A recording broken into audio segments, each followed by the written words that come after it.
Is Zelda here today?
Thank you for your patience. We had a lot of work to cover up, and you're so well behaved. Thank you very much. With that, I'm going to open session with a report from closed session. In regards to student discipline with respect to every item of business to be discussed in closed session pursuant to Ed Code 35146 and 4891220, Government Code Section 49060 and 49078, and the Family Rights and Privacy Act. In regards to student matters, the recommendation for expulsion for student A. Roll call. Trustee Water. Yes. Trustee Jankowicz. Trustee Gonzalez Mares. Aye. Trustee Hurtado. Aye. Trustee Martin. Aye. Trustee Shunk. Aye. Trustee Gracia. Aye. Student Trustee Madrigal. Aye. And in regards to recommendation for expulsion for student B, the board recommends for the expulsion. Student Roll B. call. Trustee Water. Yes. Trustee Jankowicz. Aye. Trustee Gonzalez Mares. Aye. Trustee Hurtado. Aye. Trustee Martin. Aye. Trustee Shunk. Aye. Trustee Gracia. Aye. Student Trustee Madrigal. Aye. And also the board recommends for the expulsion of student C. Trustee Water. Yes. Trustee Jankowicz. Trustee Gonzalez Mares. Aye. Trustee Hurtado. Aye. Trustee Martin. Aye. Trustee Shunk. Aye. Trustee Gracia. Aye. Trustee Student Madrigal. Aye. And the board recommends for the expulsion of student D. Trustee Water. Trustee Jankowicz. Trustee Gonzalez Mares. Aye. Trustee Hurtado. Aye. Trustee Martin. Aye. Trustee Shunk. Aye. Trustee Gracia. Aye. Trustee Student Madrigal. Aye. And the last item to report from closed session, the board received 9 offers of a second time for purchase of the Van Leer property located at 1185 Sierra Avenue in Napa, California, 94558. We have directed staff to pursue the best offer and most viable offer. That's all reportable items. Thank you. With that, we'll go to the flag salute. So.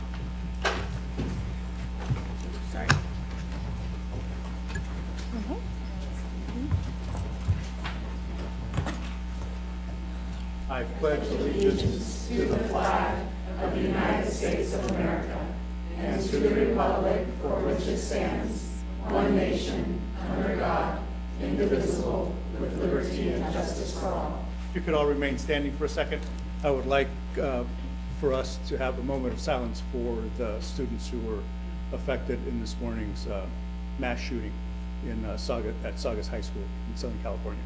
So if you would join us for a moment of silence.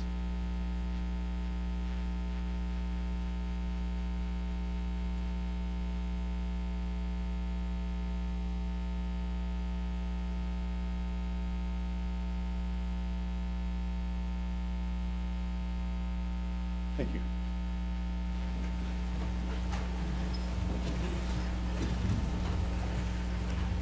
On that note, Dr. Massetti, if you could send their superintendent a note of sympathy on behalf of our board, letting them know that if there's anything that our board can do to support them and their board, that we would be happy to. We will do that, President Hurtado. Thank you.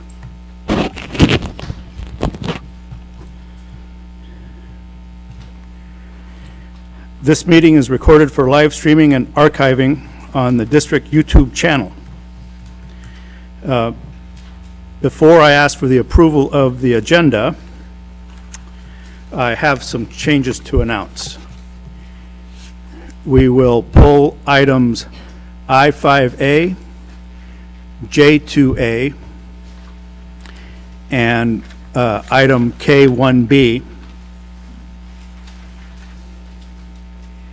And we will move item J-4B, the presentation, before we go to J-4A. Yeah. Item J-4B will go before item J-4A. Okay. With those changes, I will entertain a motion to approve. So moved. Second. Moved by Ms. Martin, seconded by Mr. Gracia. All in favor? Aye. Thank you. Approval of minutes. We'll take these separately. The approval of the minutes for October 15th, 2019. Also move. Second. Moved by Ms. Water, seconded by Mr. Gracia. All in favor? Aye. And I will abstain.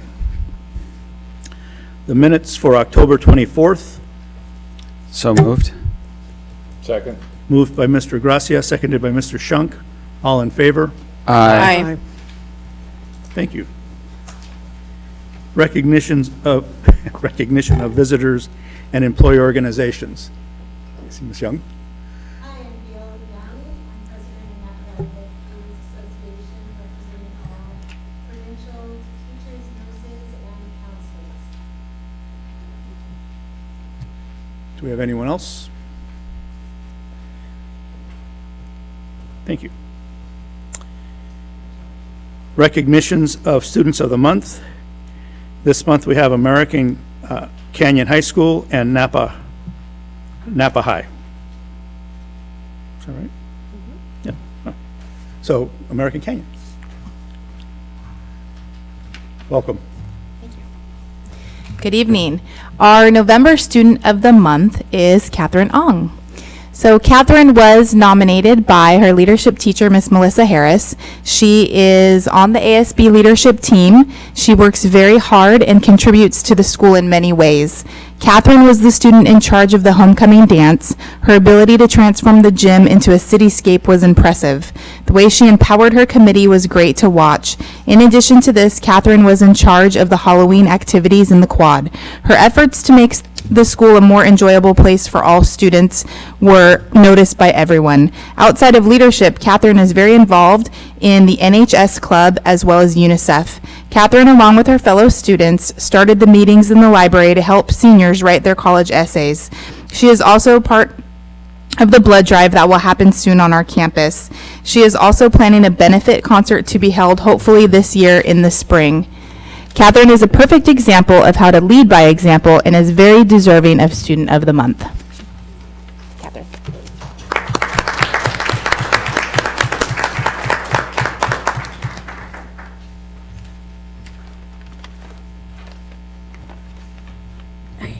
Hello? Okay, so hello and good evening, everyone. My name is Catherine, and I would like to start off by saying thank you to the Napa Valley Unified School District for providing me access to an education, to all my teachers who have supported me and carried faith in me, to the board and Dr. Massetti for recognizing me today as a November Student of the Month. Thank you to Mrs. Harris for believing in me even when I didn't believe in myself. Most of all, thank you to my parents and family who have shown me nothing but love and support, and to my best friends who have never left my side. I am beyond honored to be here, and in less eloquent terms, I guess you could say that I am shook. 3.5 years ago, I entered through the doors of ACHS as a freshman with a pessimistic attitude and a lack of confidence. But my experiences, both interpersonal and intrapersonal, have given me a determination to do better and be better. These 3.5 years have provided me with the experiences and opportunities to better myself as a student, leader, advocate, friend, teammate, and daughter. ACHS has allowed me to complete all of my goals by offering a variety of courses, clubs, sports, performing arts, academic support, and mental health resources. Through the leadership class, badminton and tennis teams, UNICEF, and National Honor Society, I grew into the person that I am, standing here before you all today. It has also given me a platform to express myself through performing arts and music, through orchestra and color guard, while simultaneously providing me with opportunities to explore my interests and passions while maintaining my personal relationships. I've also learned more about my life on my high school campus than I ever did while binge watching Netflix. That my real world life experiences have taught me the importance of independence and kindness, two values that I will never forget. And you would think that after 4 years of high school, I would know where I want life to take me, but in reality, I'm still unsure, but much more determined than ever to succeed.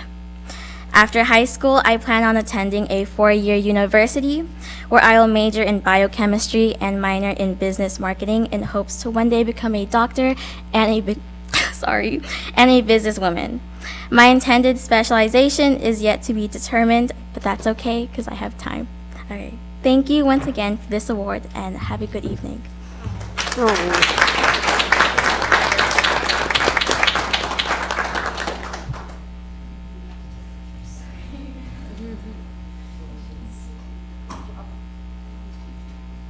The principal.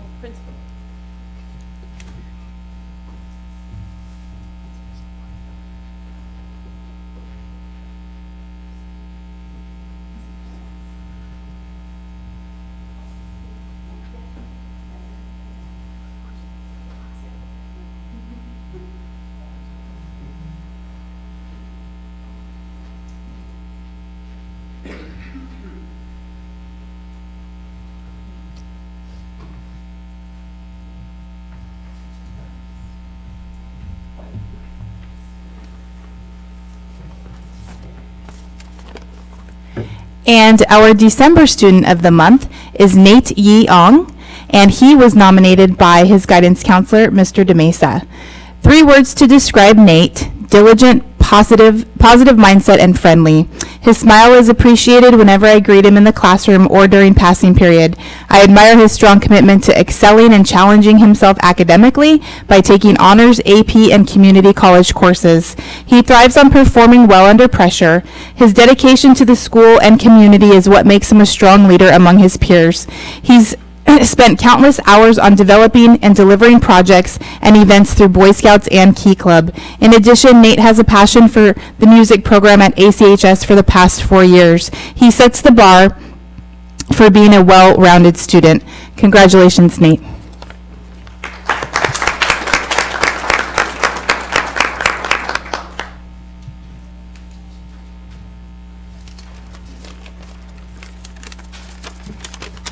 Good evening. Hello everyone, my name is Nathan, and I wanted to thank the board, Dr. Musetti, and especially Mr. DeMesa for nominating me to have the opportunity to be here and receive this award today. I'm honored to be one of the Students of the Month for American Kenyon, and today I wanted to talk about how appreciative I am to have had such a supportive high school experience for the past 4 years.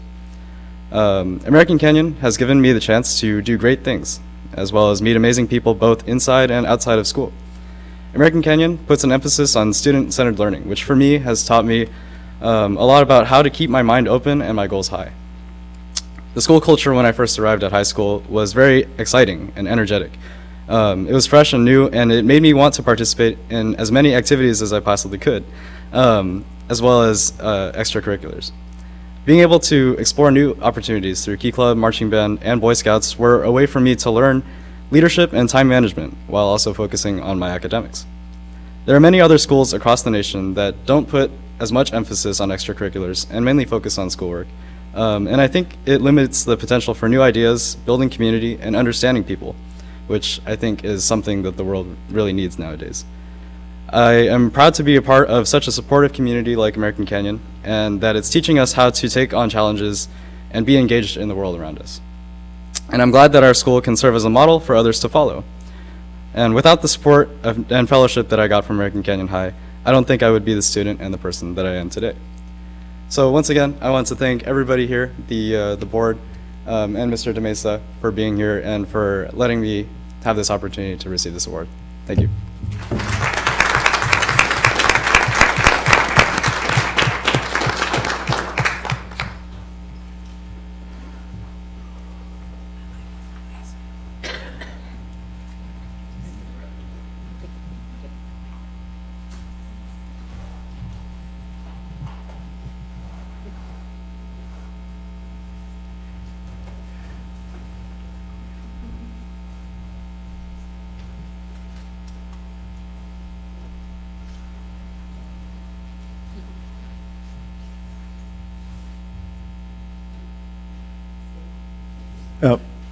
Ms. Lopez, Dr. Lopez, my mother would be, I'm sure if she were watching, she'd be really angry at me for not having introduced you when you walked up, Dr. Crystal Lopez. Thank you. Next, we have Napa High.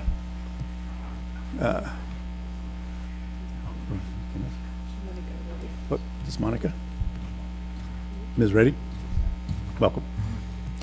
Thank you for the opportunity to honor two Napa High School students tonight. I think what you'll find in these students is that they're future ready. Their abilities to navigate not only their educational journey, but their journey outside of high school is incredible. And it's a privilege for me to announce our first one, who is Martin Arriaga. In my first encounter with Martin, his impression was personable and incredibly articulate, which I think you'll see tonight. He is described by his coach, his teachers, his theater teacher as intelligent, balanced, and mature. And whether it's navigating UC Berkeley's summer program or standing up on the stage performing through our theater program, his story highlights these characteristics and these traits. So it's a privilege to introduce you to our NVUSD Board Student of the Month for November, Martin Arriaga.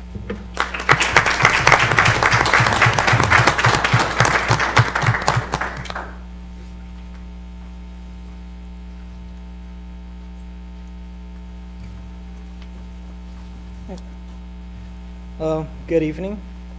My name is Martin Arriaga, and today I am accompanied by my mother and my sister. We hold full gratitude for having us here today, and within my deepest respect, I thank you, the school board, for validating my achievements to be one of many that hold promise for the future. It has been a rough 17 years, but nonetheless, I have collectively grown to aspire towards the impossible. I have always had this mindset, but at no time could I fully exercise my perspective. This was until I began going to school, and I have never experienced anything more important in my life than education. Ever since elementary school, I have found myself curious for the simplest subjects. In science, the way plants produce photosynthesis, the endless expansion of space, and even processes of metamorphosis. But now in 2019, with the help of Napa Valley College District, I have been able to challenge myself through various AP courses and college classes at the Napa Valley Community College. Through these experiences, I truly discovered my ambition for biology and the processes it holds. The way all human systems work together and to simply bring upon a smile to someone's face, and even detrimental factors that can affect someone's health. For now, it is still a mystery about how these systems cooperate with one another to make it all happen, but I want to aspire to be someone who can understand them, someone who can help others understand themselves and possibly save lives. My fascination with biology is what's leading me to head towards medical school. And though even saying it sounds impossible for a lower class Latino, I have no intentions of stopping.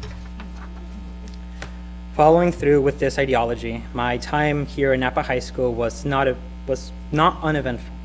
I took hold of the opportunities offered, such as coastal cleanups, tree plantings, and remodeling of parks, tutoring other high schoolers, and even managing being president of both Thespian Honor Society and National French Honor Society. I am not aiming to be a remembered name in Napa. All I really wanted was just to have an impression on someone, to prove that even through rough circumstances, you can still be involved and be able to change your community. And I emphasize this point through my involvement of the drama department.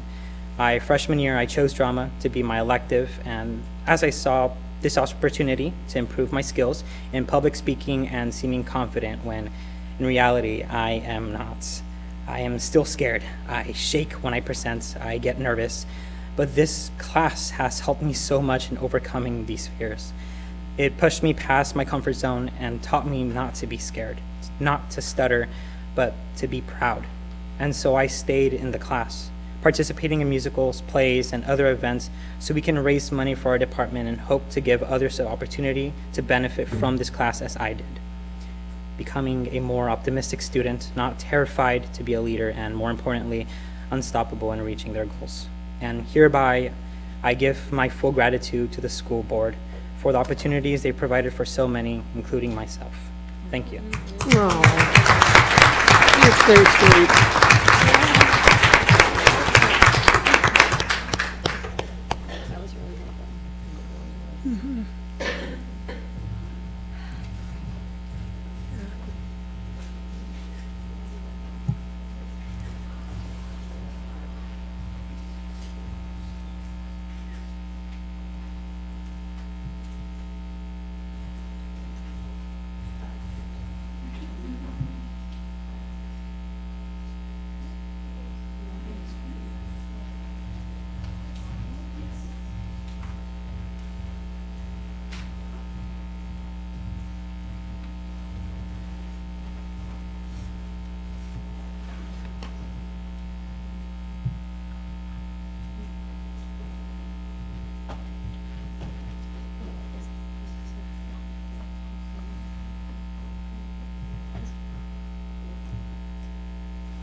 Our next student of the month is Lorraine Sepulona. Lorraine's signatures come across my desk weekly when I'm signing checks because she serves in one of the most important leadership roles on our campus. She's an Associated Student Body Business Manager. It speaks volumes when your peers trust you with their money. What stands out to me is Lorraine's servant leadership, though. She is alert to needs, she follows through, she's consistent, and she's caring. Furthermore, she's genuine and thoughtful in her accomplishments and her many successes, as you'll see tonight with her huge smile as she presents. It's a pleasure to invite Lorraine to come up to speak on behalf of Napa High School as a Board Student of the Month.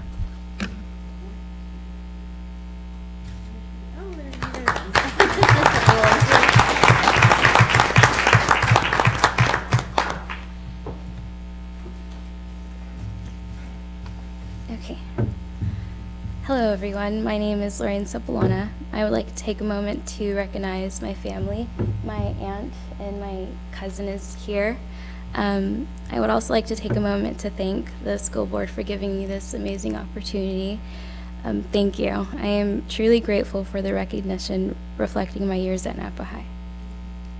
I moved to California from American Samoa at the age of 7. Since then, my family had moved countless times, which made it hard to settle in at home and school, and making friends was difficult. Constantly moving created an unstable lifestyle that made it extremely challenging for me to thrive and grow.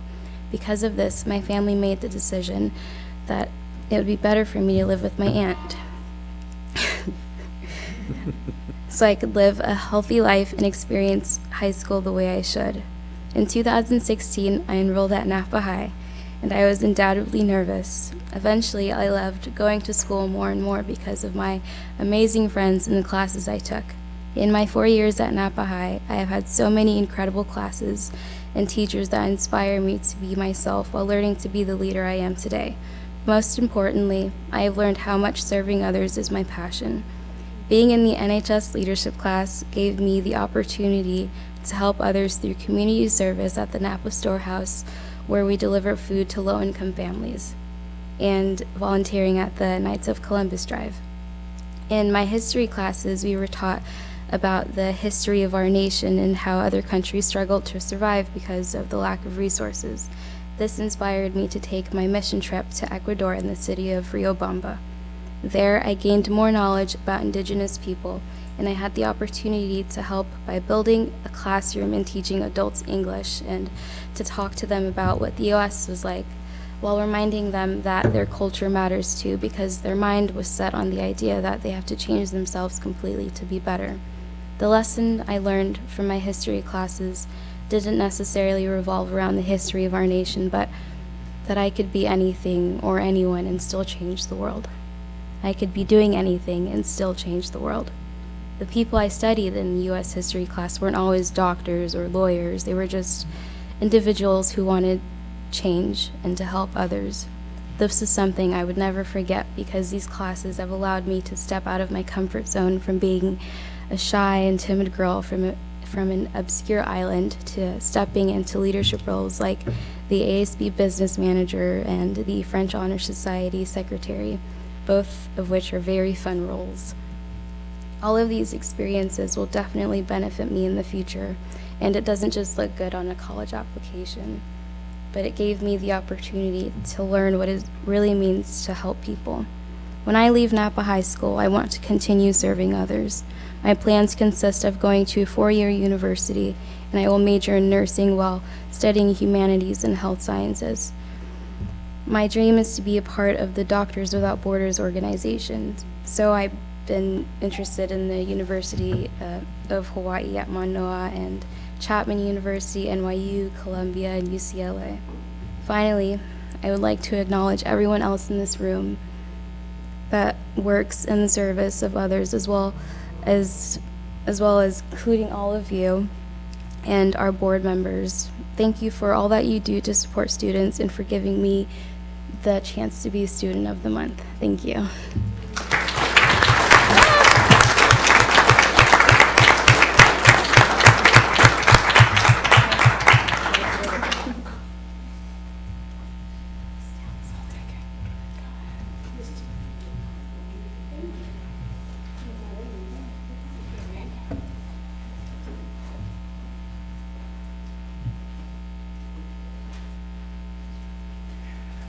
Now, if I could have all of the students of the month up front here, along with teachers and principals, and this is a good time for families to take pictures also. So if you line up in front of us so that we're not seen, that would be.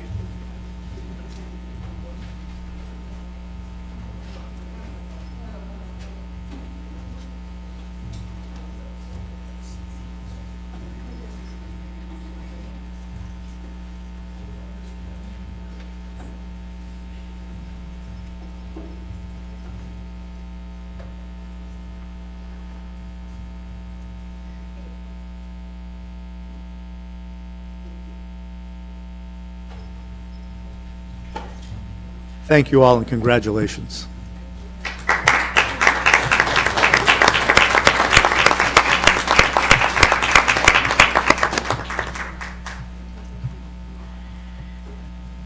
Now we'll move into public comment on non-agenda items. Members of the audience may address the board on any school-related matter that is not on the agenda. The board will not take action on any issue raised during this section of the agenda, in as much as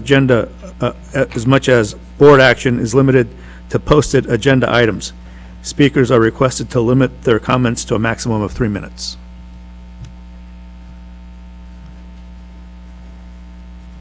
Oh. They're walking in the wrong direction.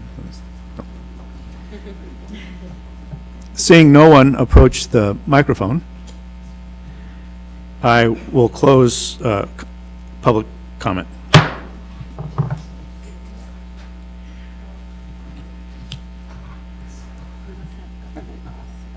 Yeah. We'll move now to reports. First, comments from our student board representative and Board of Education. Hello, good evening. I've been gone for a while, but I'm glad to be back. I missed you all. Okay, so starting off with the high schools, seniors are really like getting into their college applications because it's right around the corner. Senior year's slowly coming to an end. And next week on November 20th, Napa High will be hosting their fall Sound of Strings concert, and I'm looking forward to attending that. And Avid seniors had their family submission night last Friday evening and submitted various college applications with their family. American Canyon High School also continues their college applications with seniors, and Vintage High will be hosting their annual Sound of the Season choral concert on December 7th at the Lincoln Theater in Yountville, and I am also looking forward to that.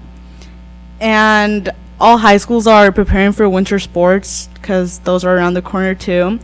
And I was able to attend my last big game as a high schooler. It was sad, but I was there crying a little because it's my last big game. And I live right around the corner of where River Middle School is being built, so I have the honor like to see how the process is going and the construction, and it's really coming along beautiful. It's looking great, and I'm excited for all the incoming students that are going to be attending that school next year. And I was able to attend the counselor brunch held at Valley Oak yesterday as one of the students in the student panel. And somebody here was there, and I was excited to see him. And it was a really good experience just having the opportunity to give counselors from other schools like information about Valley Oak that they didn't know and give them a whole different image of the school.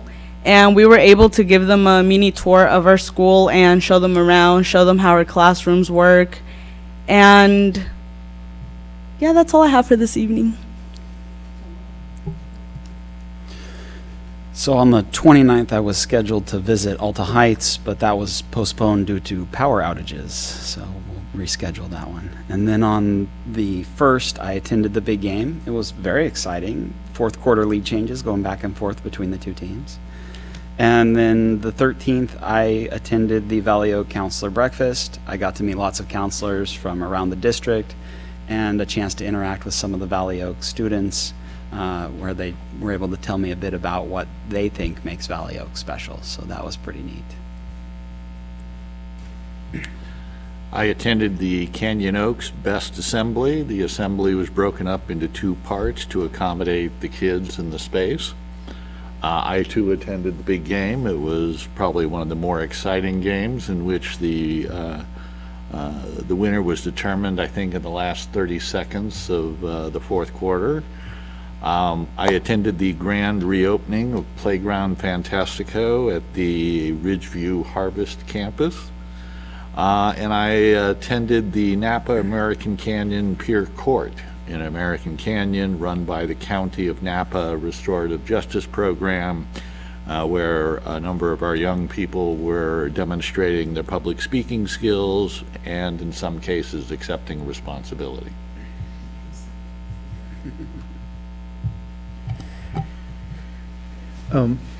I've been remiss in not reporting my attendance of the Community Advisory Committee for Special Ed back in September.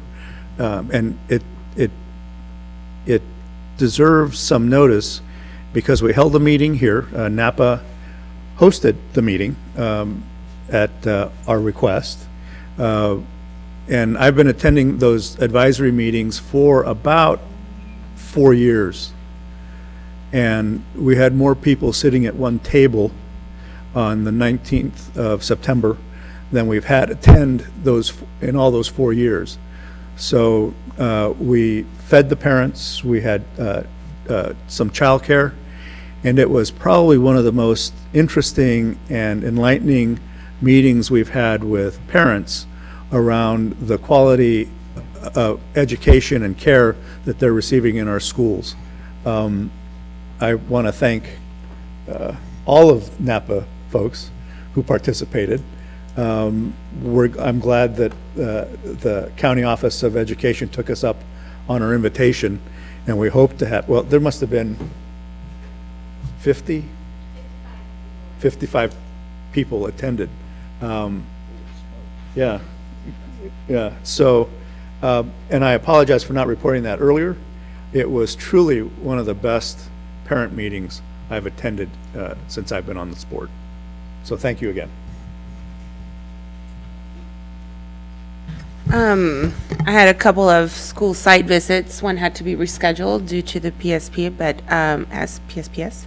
That's at West Park, but that's coming soon. But I did go to Pueblo Vista and spent a good hour and a half. I was really thankful for the time being spent on with me with Principal Roca at Pueblo Vista Magnet School, and it was just really fantastic to go through the different classrooms from TK all the way to 5th grade to see this dual immersion and environmental science program and the way that they've combined how learning Spanish and another language with the sciences was just really, really, it felt very natural program and organic to see the children respond that way.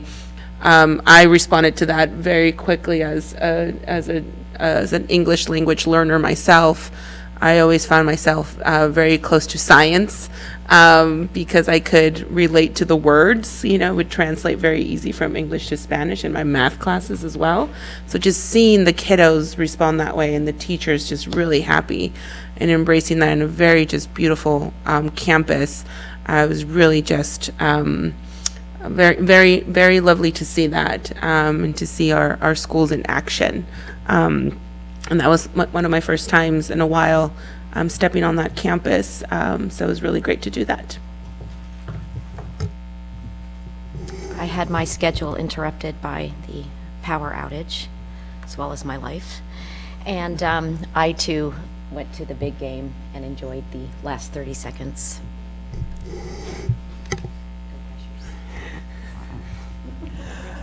Well, this is weird. I was at the big game too, and had a great time. Yes, it was quite exciting. I really, at one point, thought I was going to stroke out there, and I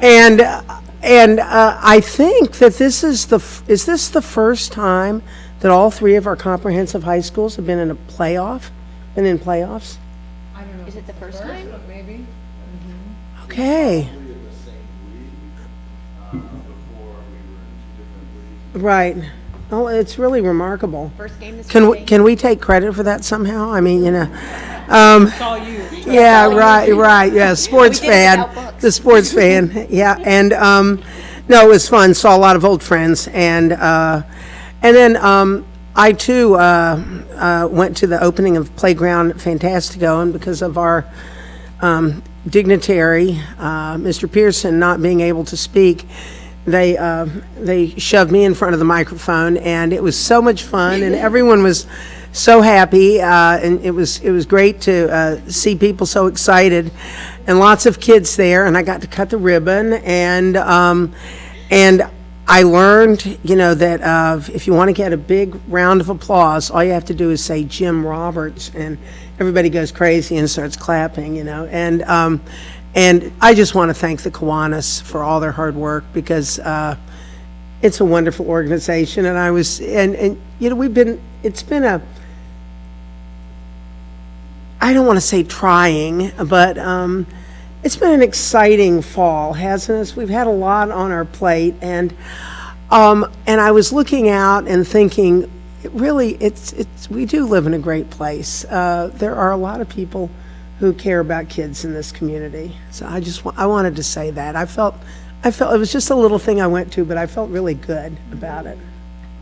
So thanks. Thanks, Mike, for not going and giving me the break, letting me do that. When I heard you were speaking, I knew you'd do a much better job than I did. So thank you for replacing me. Good substitute. Good evening, everyone. I have some exciting news to report as well. So yes, our 3 football teams are in the first round of the playoffs. So American Canyon High School, Napa High School, and Vintage High School. This Friday night will all be competing in this first playoff round. So we feel really proud that all 3 of our large comprehensive high schools are being, they have that opportunity. I think it shows that our athletic programs are shining. And on the football theme, I also was there at the big game. It's my second big game. still, I think, equally as awestruck as my first big game last year. My 13-year-old son and my husband also very happy that I'm the superintendent of the Napa Valley Unified School District and that there's a big game that we get to look forward to annually. So I was happy to be there with my family and just see everyone in action. And not only does obviously our athletic program shine there, but I think what's most exciting is the fact that we get to see all of our other programs also be displayed to the community and shine in front of the community, and just a tremendous sense of community. And then I do have to thank all of our operational staff for all of it's just a seamless event for the volume that we do, and I just continue, maybe I'll stop being completely awestruck by how we pull this off in October, just right after school starts, October's a really heavy month in schools. It's a long month after the launch. So it's just pretty impressive that we can do that as an organization for our kids and our community. So I want to thank everybody involved. I also am really excited to announce that Trustee Gonzalez Mares talked about Puebla Vista, our dual immersion school, and Puebla Vista Elementary School is one of the schools in the state of California that was eligible to apply for the California Distinguished Schools program. So they have not earned the distinction yet. The first phase is to be eligible according to a set of criteria, which involves outstanding performance on the state accountability measures. You'll hear about our district's performance on some of those state accountability measures this evening. Later in the agenda from Ms. Sarah Williams, but this is really exciting because Puebla Vista is an immersion program, a Spanish immersion program, and I think the fact that they are eligible, I do want to note that they were the only elementary school in the entire county that made it on the eligibility list, and as our immersion program qualifying for that, I think it speaks to the value of dual language education, that despite the fact that our students are testing in grades 3, 4, and 5 in English, if they have good instruction as they acquire the second language, high quality instruction, good. If you go to Puebla Vista, you see evidence of the collaboration and the articulation classroom to classroom across all of those grades from kindergarten to 5th grade. And these are the kind of results you get when that's the case. And so we are going to support Puebla Vista and Principal Roca with the application that's due this first week of December. And I'm going to put it out there in the universe. I am confident that they are going to attain that distinction this spring. So I look forward to receiving that notification because they are quite the incredible school. I also want to announce that between now and the December 12th board meeting, me and the 7 trustees will be going for our annual attendance at the California School Boards Association Annual Education Conference. It's a tremendous opportunity for us as a governance team because we have the opportunity to access all kinds of training, get versed in the latest and greatest that school boards and superintendents should be tuned into as we lead in school districts. But what's really exciting about this year is that not only are we going there to be learners, but we're also going there to lead the learning of others. We submitted 2 proposals to present at the CSBA annual conference, and both of them were accepted. And so on the Thursday of the conference, we will be presenting a couple of the trustees. Trustee Martin and Trustee Gonzalez will be serving as presenters alongside me and one of our social workers. Kristen, we'll be presenting on the implementation of integrated school wellness centers. You probably know that's an initiative in our middle schools, and we're going to be talking about the strengths of that programming, but also the challenges of that programming, particularly in a time when funding is a challenge. So we look forward to supporting other governance teams around learning, how to implement an initiative and what's going well for us and what some of our challenges are. We're also very, very excited. President of NVEA, Gail Young, who's here this evening, alongside our Assistant Superintendent, Dana Page of Human Resources, Resources, alongside President Hurtado and myself, will be presenting on the long history here in the Napa Valley Unified School District around interest-based problem solving as an approach to our relations, our employee relations between us as a management team and our employee groups. We're going to be speaking to the history here, how it came to be in the Napa Valley Unified School District, and the deep commitment that it requires in order to sustain that approach, in order to build a positive culture within our organization as we work with our employee group. So we're really excited about Gail and Ms. Page, Ms. Young joining us there. So NVUSD will be shining on Thursday and on Friday. That presentation will be delivered on Friday. So we look forward to spreading the knowledge in the state. I always like to tell people we are a unique example of a long-standing approach to interest-based problem solving, and I think there's a lot in the state of California, particularly as school districts are under a tremendous amount of pressure. I think there's a lot to learn from the NVUSD story, so we're glad that we're taking it on the road. My last exciting piece of news is that on Monday, I wanted our full cabinet to demonstrate support for our school lunch program. I think Mike Pearson will be talking to some of the recognition we've been getting in the state, of course, for NOSH. But we also thought it was really critical in order, as we aim to increase participation, that we model the model as a full cabinet team. And so we launched the practice earlier this week on Monday, where the full cabinet, after our full cabinet meetings, will be landing on a school cafeteria and having lunch as a full cabinet in our school cafeterias and eating our school lunches alongside our kids. So we did that for the first time as a team on Monday at Napa High School, and it was great. And then even in between that, today, Rob Mangwala, our Assistant Superintendent of Business Services, and Mike Pearson, our Assistant Superintendent of Operational Services, and myself, we went to go have lunch at Harvest Middle School as a trio today as well. So we're going to keep promoting and modeling the model of participating in our innovative school lunch program. And that concludes my report. Thank you. Maybe we should coordinate some trustee lunches. Of staff reports? Yes. Thank you. Welcome. This is Miriam Valles, the Assistant Superintendent of Instructional Division, and I wanted to highlight a couple of things. On October 16th, over 1,000 high school juniors took the PSAT during the school day at ACHS, Napa High, Vintage High, and New Tech High. And they not only took it during the school day, but it was paid for by the district. So all juniors took the PSAT. And staff at each of the schools reported that the event went very smoothly, but it does take a lot of people to organize an event like that. And I'd like to thank all of the members of the site staff as well as district staff who supported the event. Instructional division staff attended and supported each site, and as well the site administrators, teachers, counselors, proctors, custodians who set up and take down the tables and chairs, and of course maintenance and operations staff who support a large initiative like this one. It was quite a successful launching of school-wide PSAT. The second highlight I'd like to share is around last week, the high school principals and I attended the College Board's annual forum held in Washington, D.C. The principals and I attended the forum to learn more about the tools and strategies districts from across the nation are engaging in to ensure equitable access to college readiness.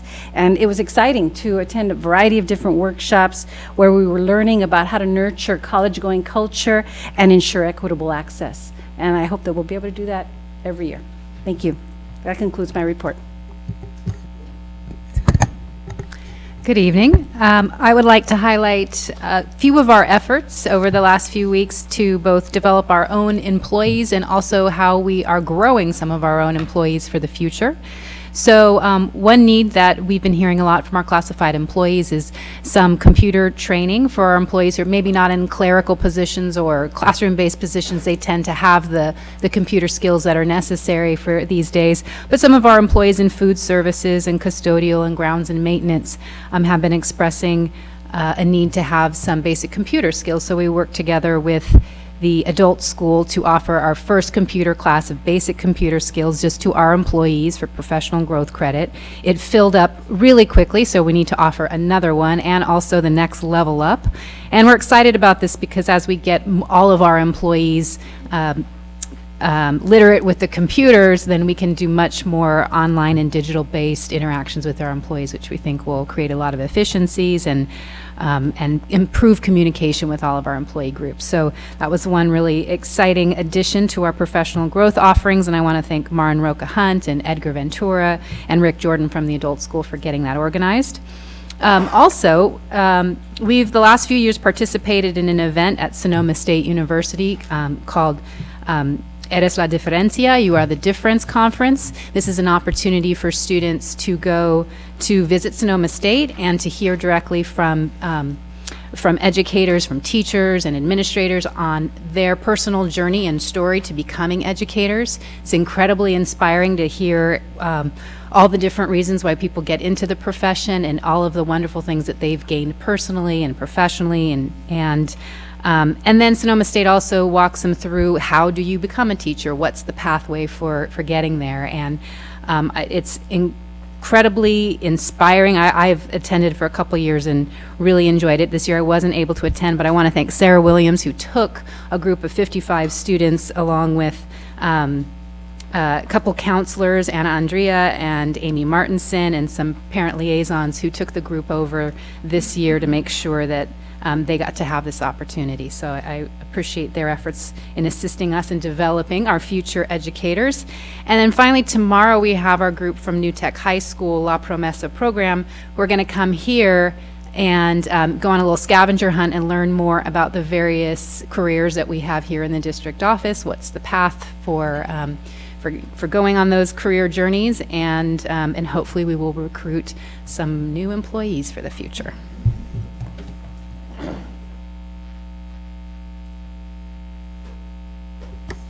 Good evening. For my board report tonight, I'll focus on our recent competitive sale of our Series C general obligation bonds in the par amount of $119 million. The district received a total of 7 bids. The winning bidder was Morgan Stanley with the true interest cost bid of 3.2598%. The quality of the bidders that participated in the sale, as well as the tight competition between the top 3 firms, highlights the value of the district's name and the strong demand for our 2019 bonds. Our financial advisor, K&N, estimates that the Morgan Stanley's, or their winning bid, generated $1.8 million in interest cost savings when compared to our least competitive bid for our taxpayers. This concludes my report.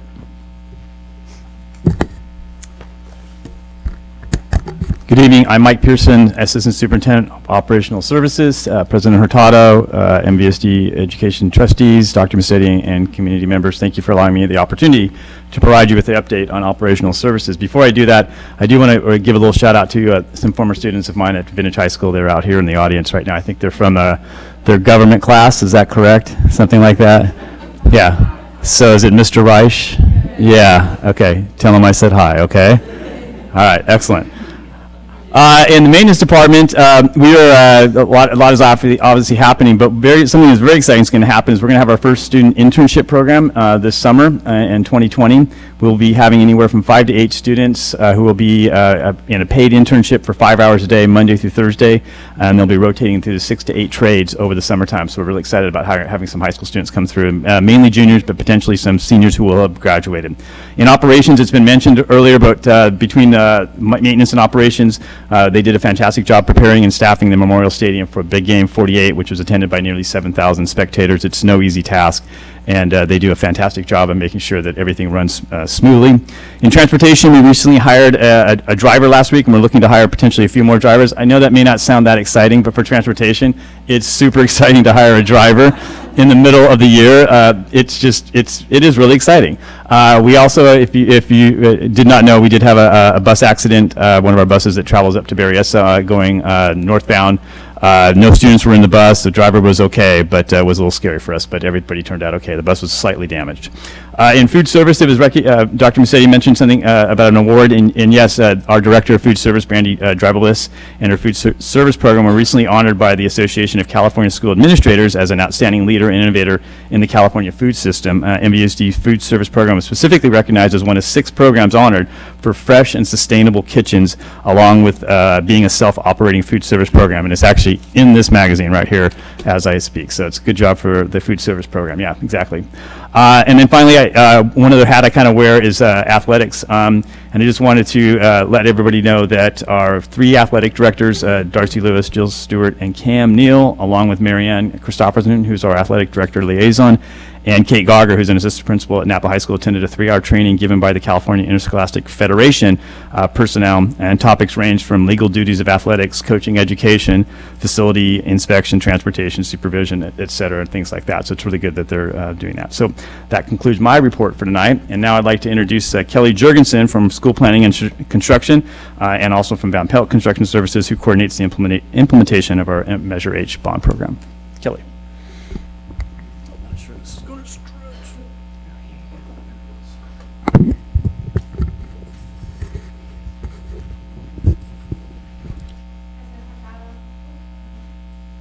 There we go. President Hurtado, trustees, Dr. Massetti, thank you for having me. Oh, thank you. Quick update, we wanted to give you a little sneak peek, a virtual tour of some of our active construction projects that are going on for Measure H. Here is a look at the work underway at the finishing kitchen at Shear Elementary School. I know it looks a little rough, but this is actually really good progress. Our plumbing and rough in for electrical and all that good stuff is going in, and we'll be closing the walls up soon. Same goes for finishing kitchen at McPherson, similar setup. The bigger opening that you see there will be opening up to the multi-purpose room, and that's where they'll be serving food. This is the fun one. This is the new Napa Junction Elementary School project. So you can see our site is very active right now. I don't know if you've driven by recently, but there is a lot happening. Little close-up on digging footings, which some of these have concrete in them since this has been taken. So we're making tremendous progress out there, and the guys are really working hard to try to beat the weather. Trustee Madrigal stole some of my thunder when she talked about the river project earlier, but it is really exciting. She's absolutely right. We're finishing up buildings, and now we're going on to site work. So the big change happens today as they started doing the asphalt paving, and it really changes the look of the campus. As you can see, once that gets going, it's going to really start to feel finished. So we're right in the midst of all the move planning to get those folks into their new site over the holiday break. Thank you.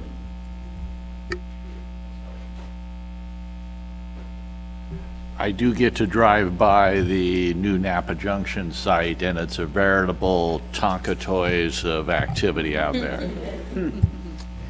And I don't even have to drive by the new school in Salvador. It looks great. I'm really pleased. Well, thank you all for your reports. With that, we'll move to the consent agenda. Background information on these items is provided to the board prior to the meeting. A comment motion takes action without discussion on roll call unless the discussion of item or items is requested by board member or members. I'd like to request I2A and I2B.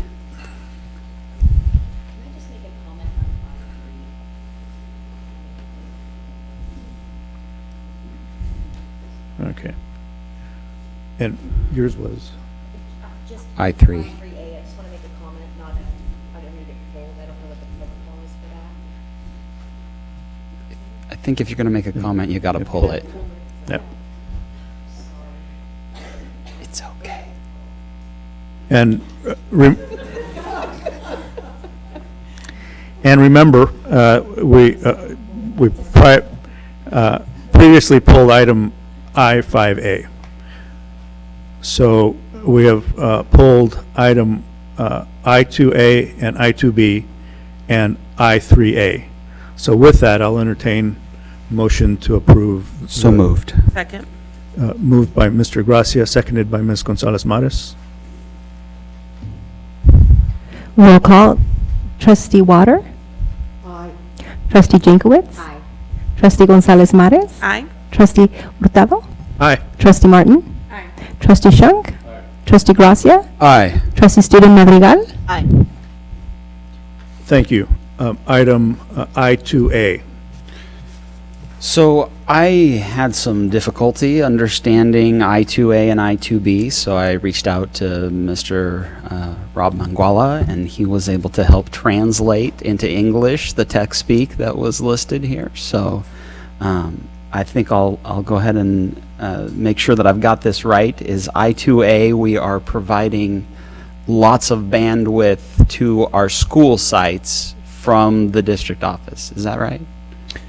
That's the purpose of it, correct. It's a request for proposals. We're seeking permission to publish a request for proposals to pursue higher internet speed for our schools to support teaching and learning. Just for a little context, as I'm sort of the resident historian, a couple of our elementaries who haven't gotten a lot of love over the years around technology are still working with DSL lines. So if you know anything about your home internet, DSL is on the slower end, step above tin can and string, but not much more. So getting bandwidth to support Read 180 and sort of a number of the things we've pushed out into the sites over the years, this is a good thing. And I think we're going from a very low number to a very large number. Is that about right? That's correct. So our sites currently vary from a half a gigabyte to a gigabyte, and so we're pursuing a 10 gig connection to all of our school sites. To put it in perspective, right now, I want to say my Comcast home connection has about a half of a gig right now. So we need to catch up a little bit there.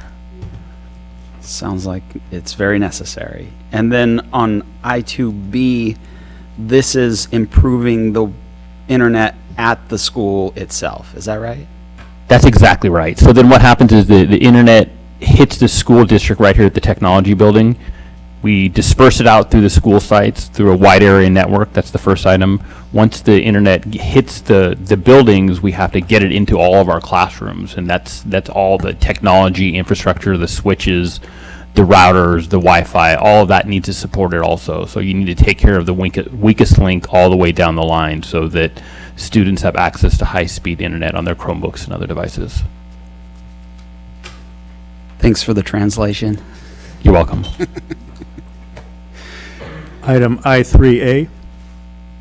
So, on the human resource consent item, there was a mention of a nurse health education teacher, which then, so the question isn't for you really, Dana, actually, I think it's gonna be for you, Mary Ann, which now, for me, begs the question, where are we in the process, because it mentions health education as a moniker, as a title, where are we in the process of determining how and when we will adopt a health curriculum? The task force is still in its work, and we have a planned meeting for before winter break where we will review the three areas that have been studied and hope to bring a recommendation to the board in early spring. With that, I'll move those three items. Moved by Mr. Gracia, seconded by Mr. Shunk. Roll call. Trustee Water? Aye. Trustee Jankowicz? Aye. Trustee Gonzalez Mares? Aye. Trustee Hurtado? Aye. Trustee Martin? Aye. Trustee Shunk? Aye. Trustee Gracia? Aye. Trustee Student Madrigal? Aye. Thank you. Presentation and discussion items. Item J1A, initial review of draft of the Napa Valley Unified School District Governance Handbook.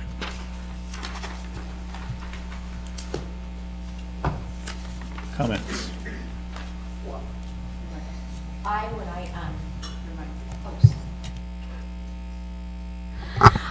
When I reviewed the board packet, I started going through, and what was going to be just one comment turned into an editing exercise. So I was hoping we might consider maybe having a task force or just a couple of people maybe look through it one more time with some care, and we could maybe postpone approval until we had a chance to maybe edit it one more time, if anybody would be willing to do so with me. I'd be willing to help.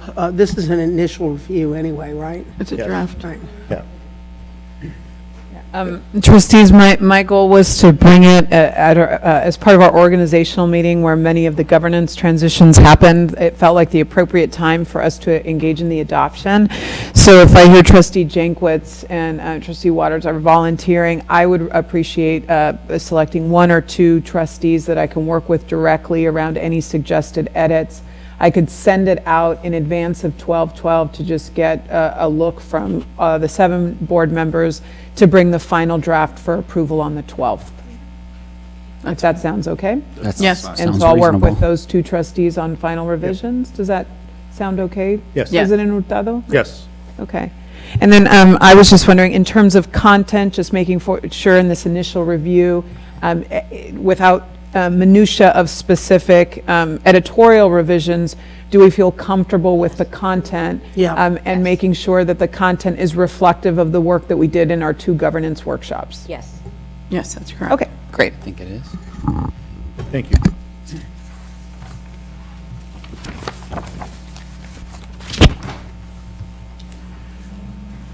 Okay. J3A. Presentation of CASP results 2018 through 2019.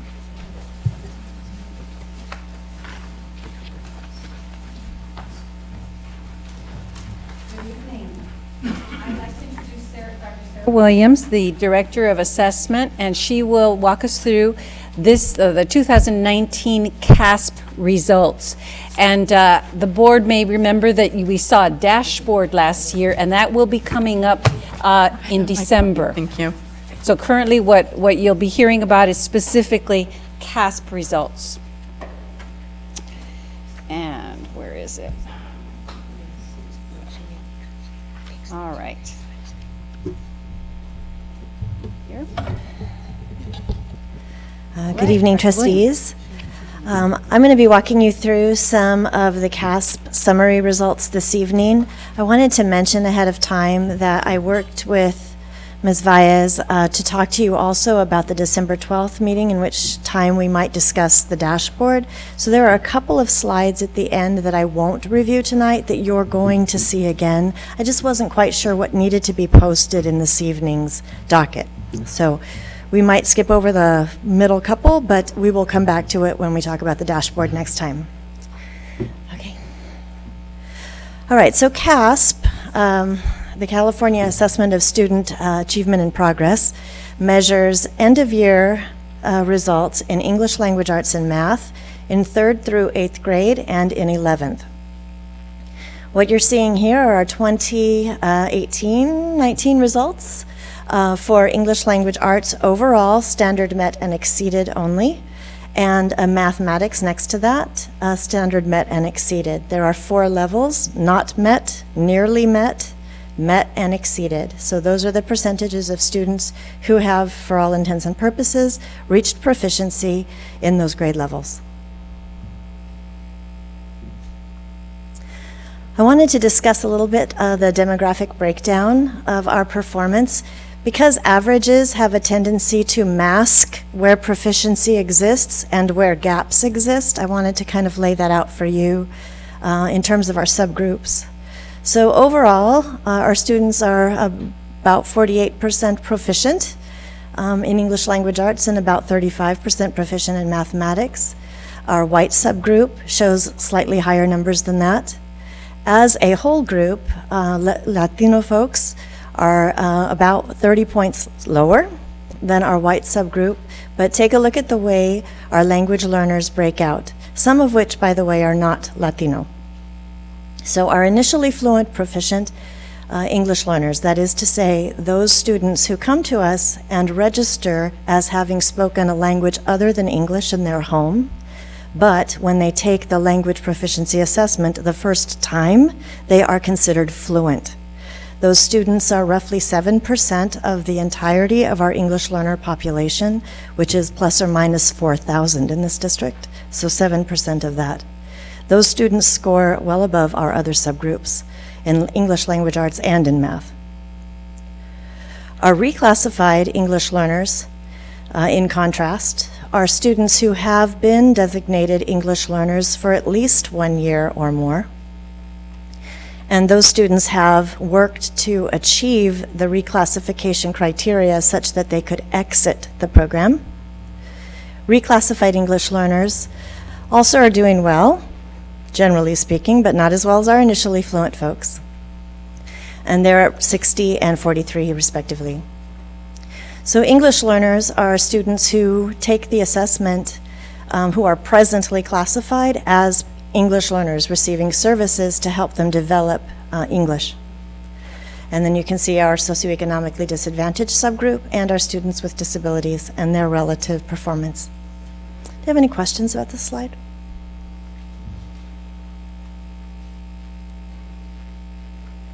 Please stop me if you do. All right, so I want to talk to you a little bit about my own Sybil moment.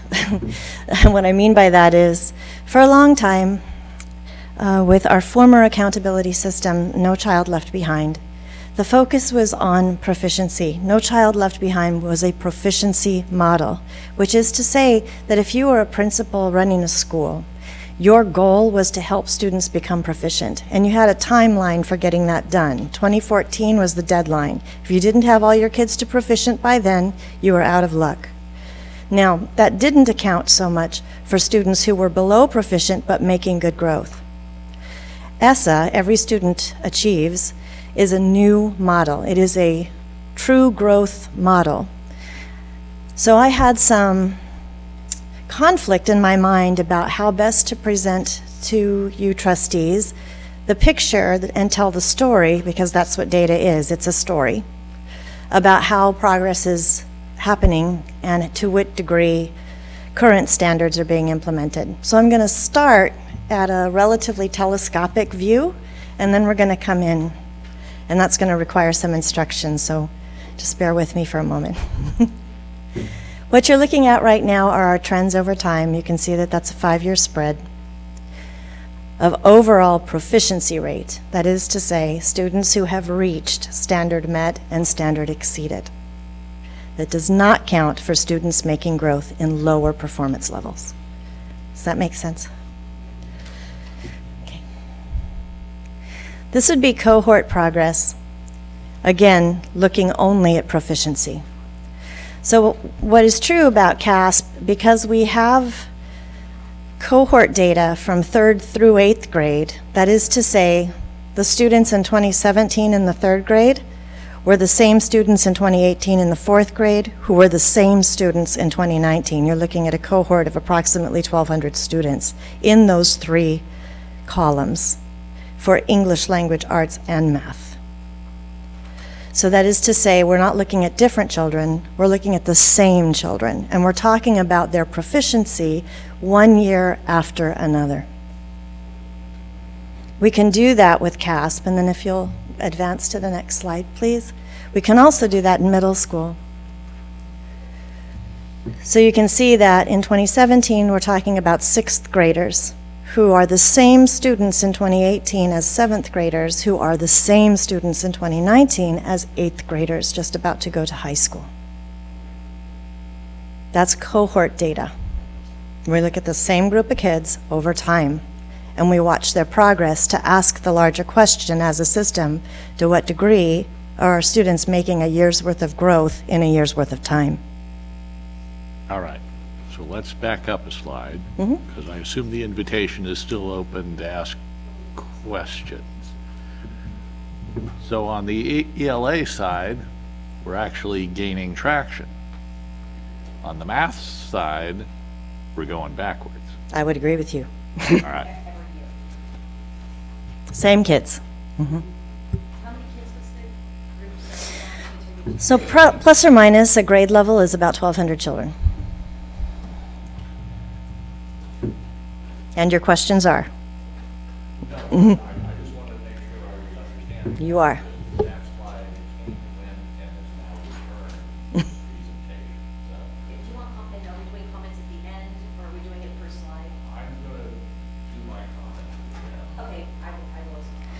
Right, so this is the Sybil moment I was talking about. Again, ESSA is not a performance model so much as it is a growth model. And what I want all of our trustees to take away this evening is the degree to which children are making growth, because some students, even in 3 years, might not reach proficiency, and that was the unfortunate reality of no child. Students could work really hard, and teachers could work really hard, and the measure of proficiency alone could mask that. Could, operative word being could. So the measure of growth is called distance from 3, and you're about to see that. Is that what okay, so my comment was what's DF3, because in the slide it doesn't give a description or it was an acronym for something, so it's hard that the assumption, of course, is that it's a benchmark, but without that definition, is data. Correct, that's why I'm here. Correct. So I took this out initially because this tells the story of one group of students that came in proficient and left proficient, and you're only looking at proficiency. And what this story tells you is that when they came in the 3rd grade and left in the 5th grade, they grew in their percentages of proficient. And in mathematics, they started at higher levels of proficiency, and every year a few kids came out of that cohort until at the end, when they were in the 5th grade, it was down to 37.85%. That's what that's telling you. It's a loss of proficiency. What it's not telling you is, was there any growth from the bottom up? That's why I vacillated on those slides. Okay. This is one. Yes, yep, okay. So now we're going to talk about distance from 3, because this is how we understand growth. And I will be transparent in that distance from 3 may not tell a better story. It may not tell a better story. It tells a different story. So there are 4 levels in the CASP: not met, nearly met, met, and exceeded. Standard met is considered 3, level 3. And in the ESSA accountability system, every student's score, no matter how high, no matter how low, is measured against what is considered level 3, or standard met. So when we calculate a school's score for overall accountability, every single student's score is listed, and the cut point for proficiency is subtracted from that score, so that however many points above standard met they are, or however many points below standard met they are, is calculated. And then every single student's distance from 3 is averaged at the end for an overall distance of 3 in English language arts and math. And that is how the school's accountability is determined.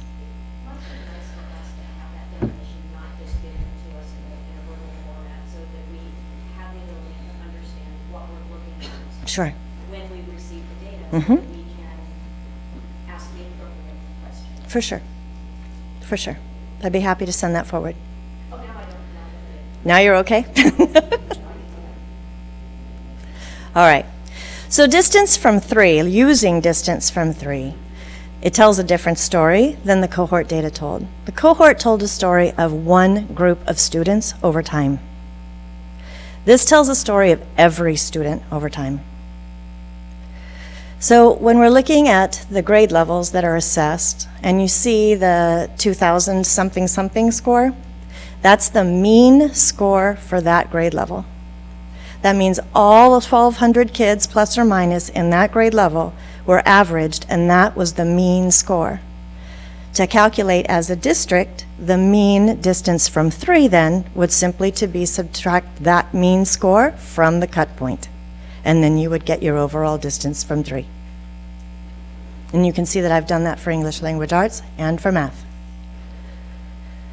So moving down, now you're seeing how students progress in each grade level, in each content area over time. Not proficient kids, all kids.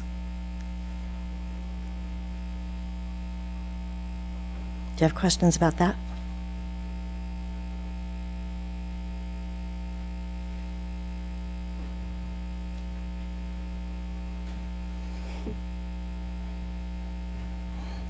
All right.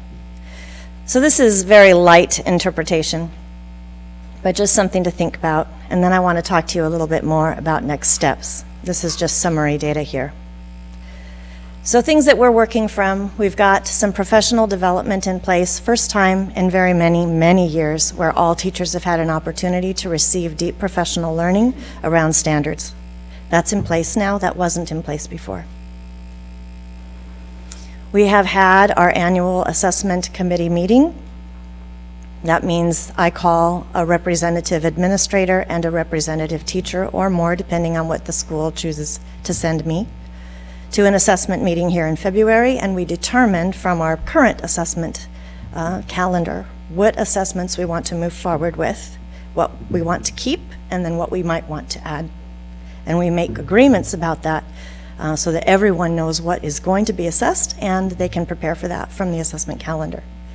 So this coming year, we've made agreements to implement the Smarter Balanced interim assessments. Those are, for all intents and purposes, questions that would be on the CASP or similar to the CASP.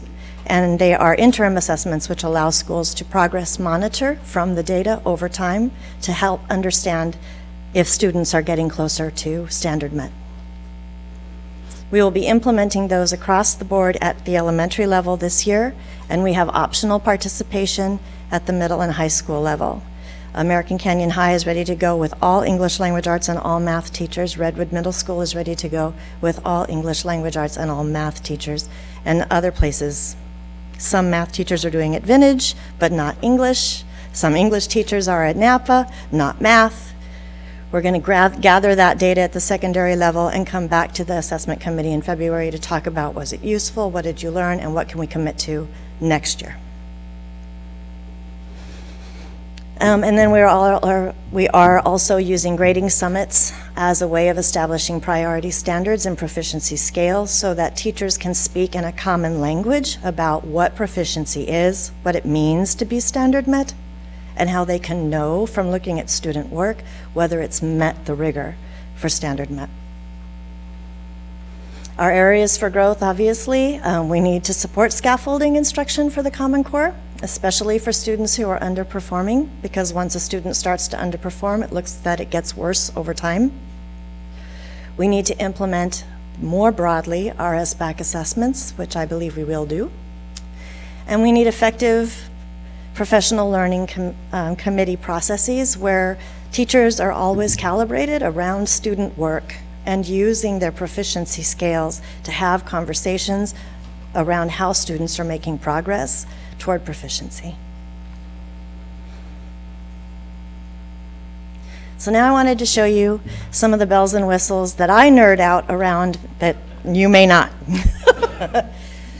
This is an example of one of the reports that teachers can receive, can get in the Smarter Balanced Assessment System.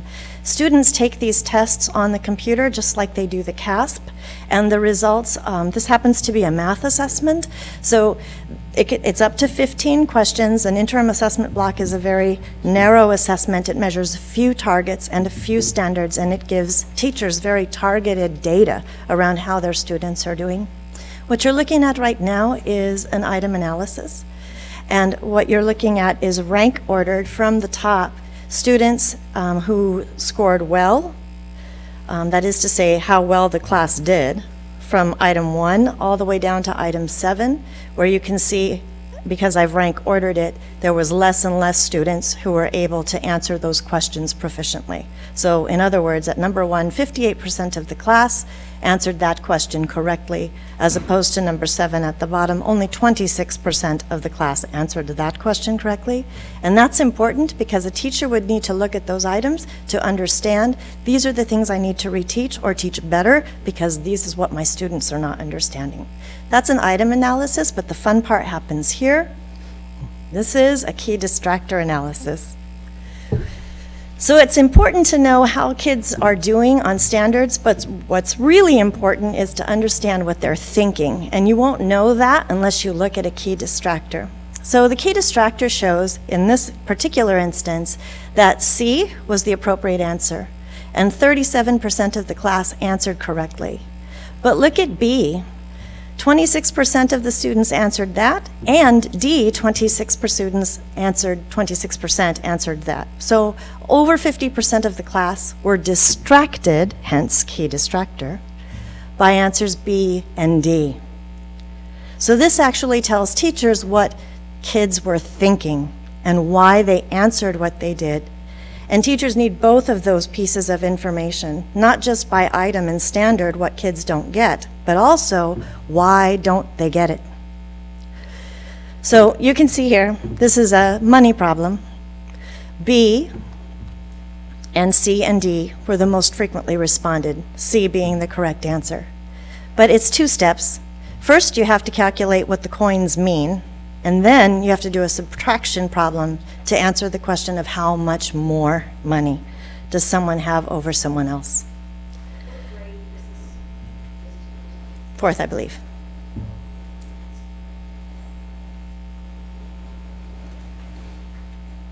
So without taking you too far into the content itself, I can just say quickly that 30 cents is the answer. 27 is what you get when you add 20 plus 7 and don't bother to add the value of the coins. And 130 is what you get when you add the value of the coins together instead of subtract because it's asking for how much more. These aren't standards mistakes. These are reasoning mistakes. So simply reteaching the standard won't necessarily help those students do better. Their reasoning is off. A teacher would need to know that information in order to correct the problem these students are having. I wanted to show you this because this is what we're working with right now in the IABs.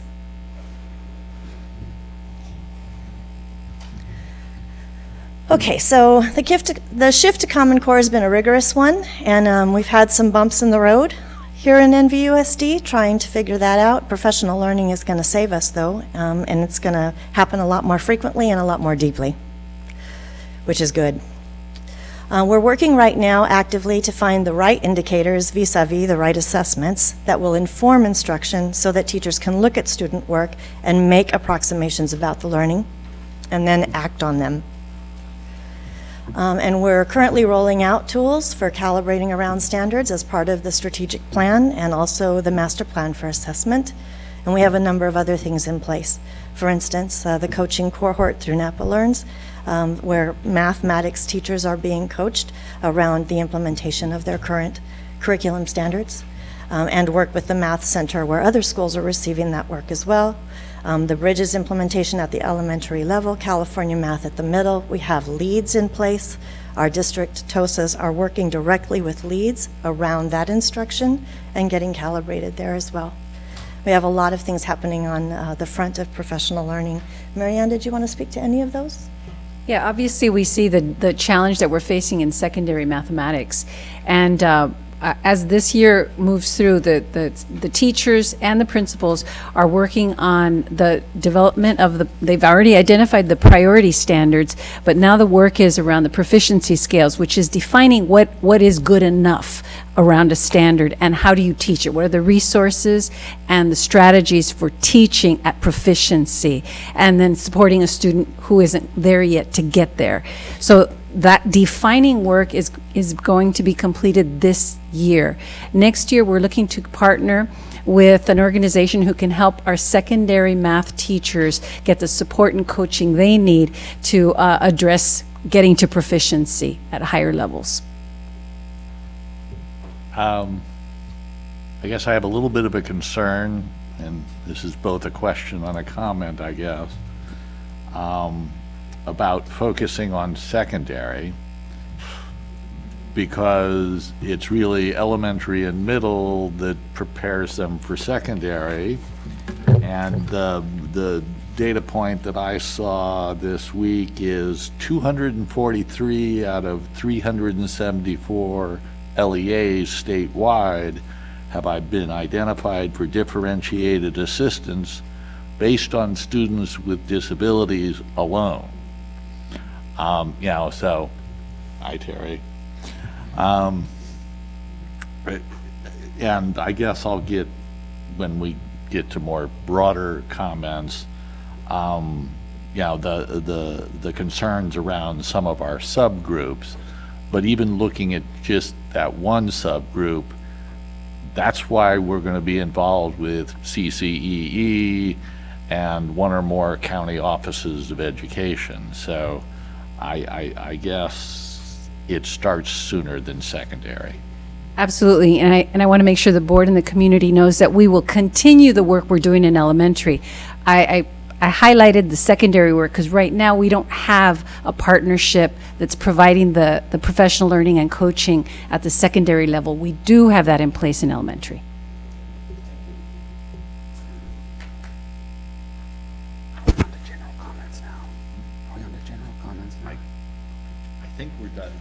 I think we're done. That's the final one. So,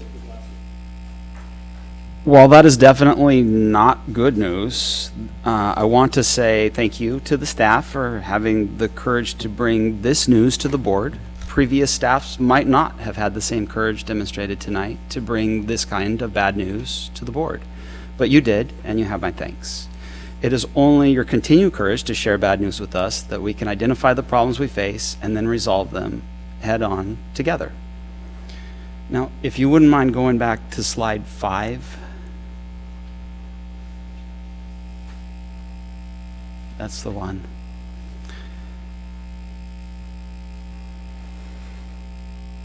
This slide I find, in conjunction with the one right after it, to be alarming. I find this entire presentation, in fact, to be alarming, as it shows the longer that kids spend in our educational system, the worse they are achieving in math proficiency. 47% of our students meet or exceed the standard in 3rd grade, and then they drop the next year, and then they drop again the following year, until they get into 6th grade, where they get down to 27%. Our proficiency then stays mired at that 27% level through 8th grade. These are abysmal math results. As children move through our system, they're getting worse off. This has got to be a wake-up call for our district, that we need to focus on what is being done to maintain our success from 3rd grade students and see how we can grow that number so that it gets higher, instead of watching it fall off the proverbial cliff as students approach 6th grade. I, for one, am looking for a strong presentation at a future board meeting on methodologies we as a district can utilize to fix this crisis in NVUSD math education. Because that's what this is, a math crisis. We are negatively impacting the education of our students by teaching them. Let that sink in for a minute. Our actions of teaching our students is negatively impacting their learning. I can't think of a more alarming result than the one presented to the board this evening.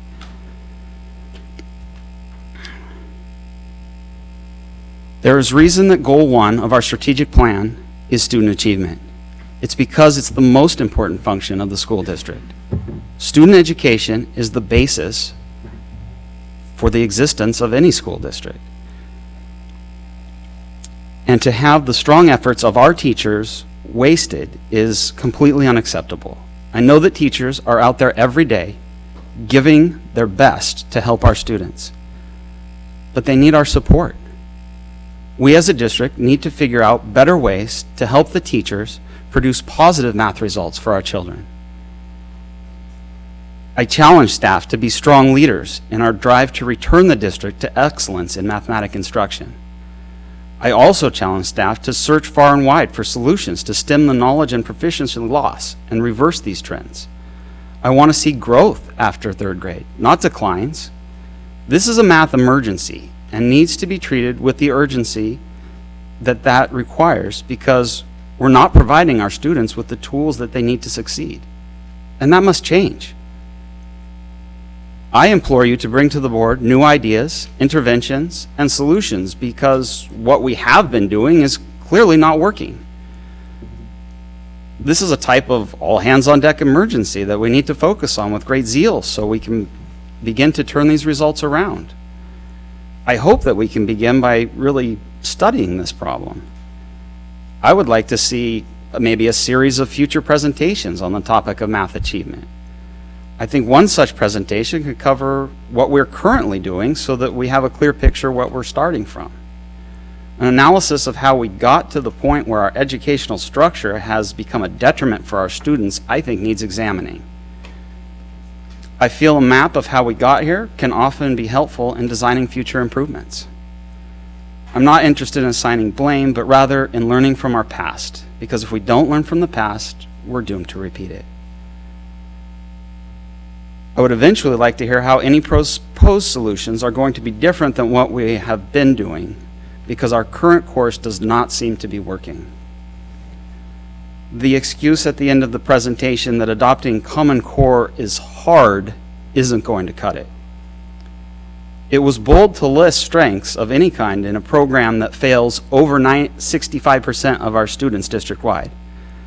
I'm going to have to disagree that our program has any strengths at all, and certainly don't believe there are strengths we're touting when the results are so grim. As for the areas of growth that have been identified, I feel like they are inadequate in response to the crisis that our district is clearly facing in math instruction. Our area for growth is the 65% of the student population who are unable to do math at an appropriate level. We clearly have a lot of work to do.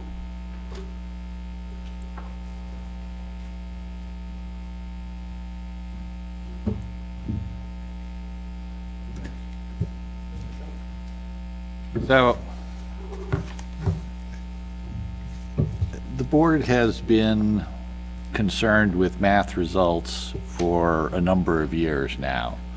And it's part of the reason we invited Dr. Massetti to come to work for us, is the passage of time has not produced results commensurate with the effort and time put into it. I think it goes back to when Ms. Chilton was on the board with us. You know, the feeling that quantitative reasoning is critical for critical thinking, and that's one of our stated goals. While I might express myself differently than Mr. Gracia, I enhanced the chart a bit and, you know, tried to move beyond the percentages. We've all known for a while that disaggregation is key to seeing what's happening with the various subgroups. But I think it's useful to remind everyone that our student body has changed in the last 25 years. 51% of our students fall into the socio-economically disadvantaged. Students with disabilities are 11 to 12%. Hispanic Latino is 54%. And when you sort of flip it from meets and exceeds to not, the percentages get alarming, somewhat in the vein that Mr. Gracia has expressed, where large numbers of our students aren't. Now, I take the point that there's a lot of people sort of treading water, and there may be growth in the levels below met and exceeded, but that wasn't so much portrayed unless I missed the point of distance from 3, which is possible. You know, even within the students with disabilities subgroup, they're not all intellectual disabilities, and not all intellectual disabilities are the same. I don't know how to teach math. I certainly don't know how to teach Common Core math. I rely on the instructional folks to sort that out.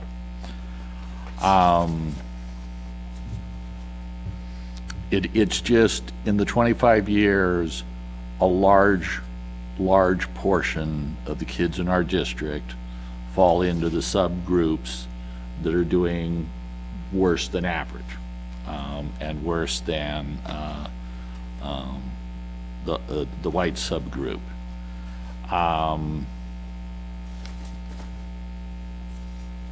I appreciate the explanations of some of these slides. I look forward to December when we talk about some of the CTE stuff.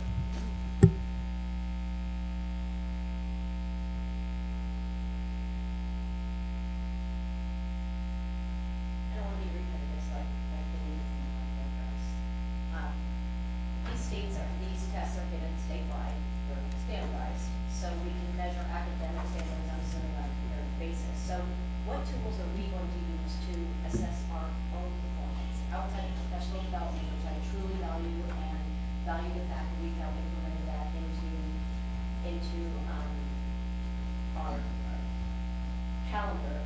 What tools are you going to develop to assess yourselves?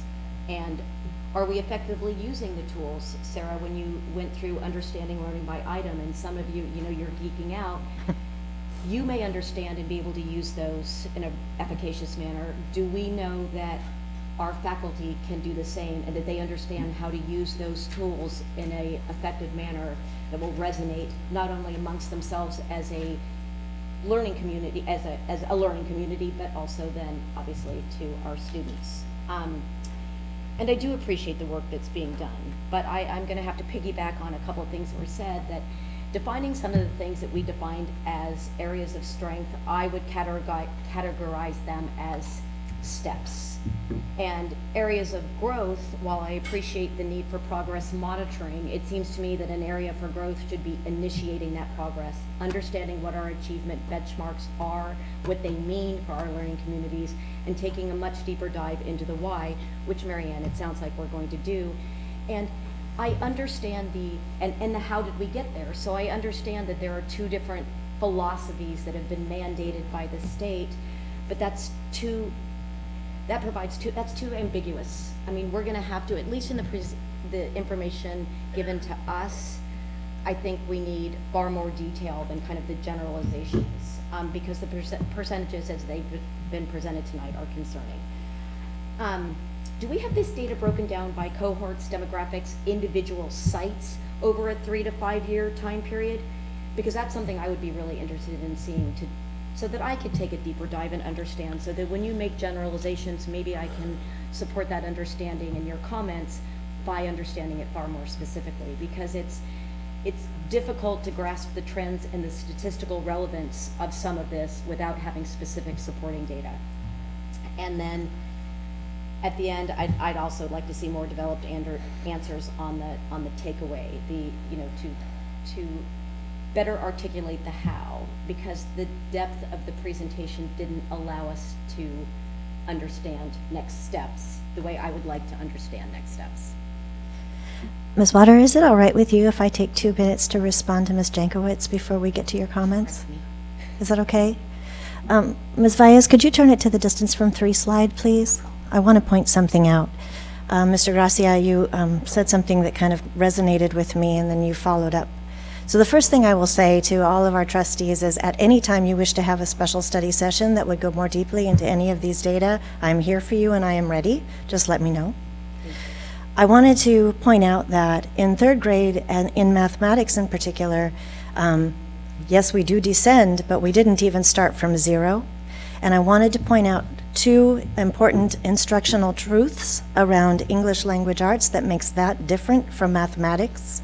In English language arts, every year that you learn English language arts, you spiral, which is to say you go back to and re-cement knowledge that you had the prior year. First you learn to read, then you read to learn, then you find your voice and you begin to write. Those skills, once embedded, you take it to a different level of rigor every year, but the skills themselves do not change. Math is different. Math is cumulative, and it builds on itself. So if you come in from behind, you are much more likely to be behind the next year, much more likely to be even further behind the year after that. And so while I agree with you that a pedagogical approach and research is necessary, I don't think it needs to be any pedagogy. I think it needs to be specifically calibrated around our Common Core standards, what the rigor of the assessment means, and backwards planning from the assessment down to where our students are, and figuring out when timely removal of scaffolds needs to happen so that rigor of the task assignment in the classroom matches the rigor of the assessment at the end of the year. So it's not general research that we need to do, it's targeted specific research that we need to do, and assessment is a huge piece of that. So I would love to talk to you more about that and go much more deeply with you, because we have that information and I do believe we have the capacity to build it. And take the time in the presentation when you have that depth of knowledge, and take the extra steps to put it in there, because it's helpful to get that perspective, to see it through your lens, then to have more data, do our own understanding and analysis, and then we can ask questions that are far more specific to our level of understanding and to your data.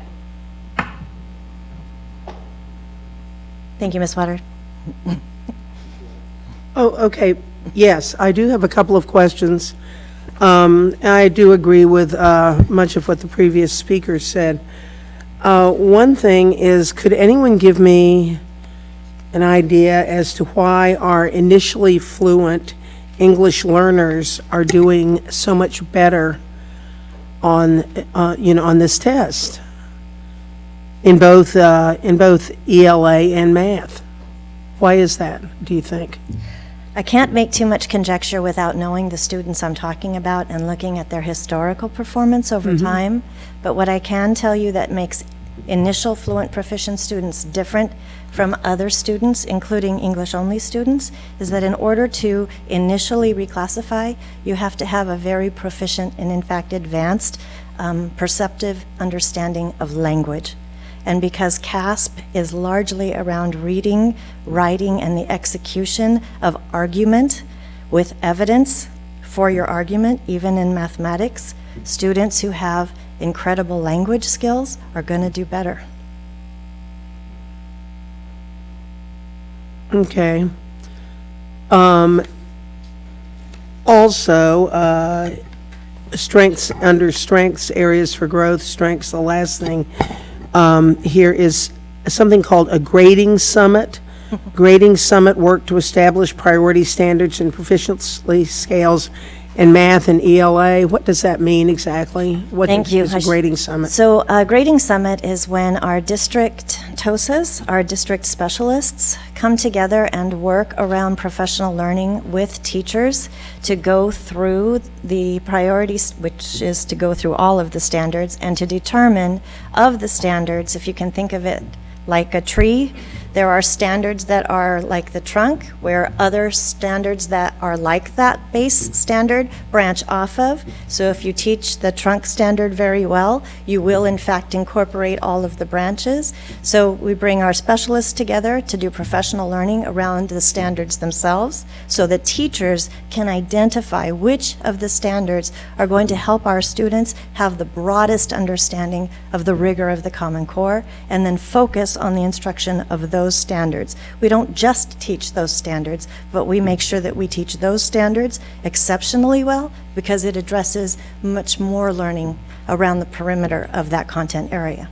That makes sense? Okay, that explanation? Okay, so the terminology changed a bit. When I was in the business, they called it power standards. Yeah. Okay. And also, if memory serves, for the last 20 years or so, we've dealt with, I remember the California standards book that was handed to me when I was working at American Canyon High School, middle school, pardon me. Then we've had No Child Left Behind. We had Race to the Top. We had the Common Core. We've got ESA, and really nationwide, there's been 20 odd years of so-called reform, and nationwide, I have not read of any places outside of extremely affluent school districts where people are rejoicing over, their test scores. They're not. And I'm also looking at the test scores and seeing, at least at the high school level, there's a real paradox with some students who don't get terrific test scores yet for some reason have very good grades. And now I know that 11th graders are quite crafty, and they've figured out that the test does not count for their grade. They know that. And I was teaching, my last year teaching was the first year we gave Common Core tests. And it was an extraordinarily stressful environment because we didn't even have, our schools didn't really have the bandwidth to deal with everything because it was on computer. And then there was the anxiety of students working on computers doing what they knew for the school district was a high stakes test. And the scores were not terrific that year. And this falls very heavily on math and English teachers, by the way. Very, very heavily, and I think this emphasis has inhibited the instruction of science, which is an extremely, in the lower grades, which is a very, very important subject these days. But I know that I'm sort of veering off into philosophy here, but it is, in a way, it's an explanation of what is going on. But I do agree with the previous speakers, but I want to add, we are not alone. We are not alone. There has been such a focus on this assessment that I sometimes think other things are left out that would increase students' general knowledge and give them the ability to deal with the test in a more successful manner. But thank you for the presentation. But my takeaway for this is we're not the only ones. And yes, I think we need to be looking at this very, very seriously because the math score drop-off is alarming. Ms. Water, I will just simply say quickly that if I ever get the opportunity in that special study session, one of the things I would highlight to you is Pueblo Vista's progress over time. When I started working with Principal Roca, her scores were in the red, and she's in the blue now, in a model that studies science, not English language arts as a sideline, but English language arts through science. And I actually think it's her development of language and language proficiency in all of her students that gives her students the edge on the exam. I'd love to look at that more with all of you, but I feel like I've taken enough time already. No, it's the key, the writing is the key, and, my observation was that this was I didn't look at Common Core as a panacea, but they did have something in there that interested me, which was writing across the curriculum. And I do think that needs to be encouraged, and that is indeed what I saw at that school. Mm-hmm. So thanks for bringing it up. So I have a couple comments. One, just to, I don't know that it's courageous to bring us bad news. I think all the boards that I've served on have demanded the proper and correct reporting of our achievement or lack thereof, because that's how we approach improvement in this district. But I thank you for your hard work. Nonetheless, I know that has to be hard. And just to echo Ms. Water, in the 15 years I've been on the school board, this is what you're working under like the 8th initiative, educational initiative, and in my 42 years in education, I've suffered through all the initiatives here, plus all the initiatives at Napa Valley College when we were going through the same thing. And the interesting thing about all these new philosophies or approaches to education is they very often didn't survive long enough in order for researchers to determine their effectiveness or not. So, I hope that all your work will have time to actually come to fruition. And our commitment to this improvement model is sitting, this board's commitment is sitting at the end of this table. We wanted someone who would come in, who would breathe new life and set fires under some of our more talented people, you included, in helping us to move this district forward. We were asked, and Mr. Varney, way back in 2006, made a comment to me once, and I thought he was going to thank me for being such an advocate for teachers, and he did. But what Mr. Varney asked me to do is to please let us teach. I still believe, and I believed all 42 years of my career in education, that the best people to develop curriculums and approaches to education for individual students are the teachers. We require them to go to college for 4 years plus to learn math, and then we prescribe the way they will perform in the classroom. Why is that? If we are serious about improving the approach to education for our students, we should be advocating a little more freedom in the classroom and a little less freedom in bureaucracy around education. So, and that's spoken, this is my truth in lending statement. I was president of the college faculty union, so I'm a brimstone, fire and brimstone kind of guy when it comes to what we should be doing to support our teachers. In supporting our teachers, we support our students. And if that's what we're about, then we need to take a step back, say, teachers, have at it. Thank you. So I do have, can I jump in here? So I appreciate the urgency being created by the school board around this issue. As a superintendent of schools, 18 months in, I'm actually very grateful that we're spending a substantial amount of time at tonight's board meeting talking about student achievement, because we are in the business of education, and a lot of the time the business school boards have to do, we have to focus on finance, operations, facilities. Given our current circumstances over the last 18 months, we've had to really, focus in those areas, and it's exciting to dedicate time of the school board this evening, and we will continue to have a discussion around achievement. I just want to start out by saying that, because I believe school districts that start to make a difference in the lives of students is when their superintendent of schools and their governance team have stabilized things like operations, budget, good facilities decisions, and we've stabilized that so that we can pivot our focus to the business of education, teaching, and learning. And that's definitely where we need to go in NVUSD. I really reflected on, this is obviously some big picture trending that we're looking at. It's just kind of a first sprinkle. I am an advocate for a study session around, what's been described as the urgency we need to create around our achievement crisis. So I will work to schedule that and look at our board calendar and see how we can incorporate that in.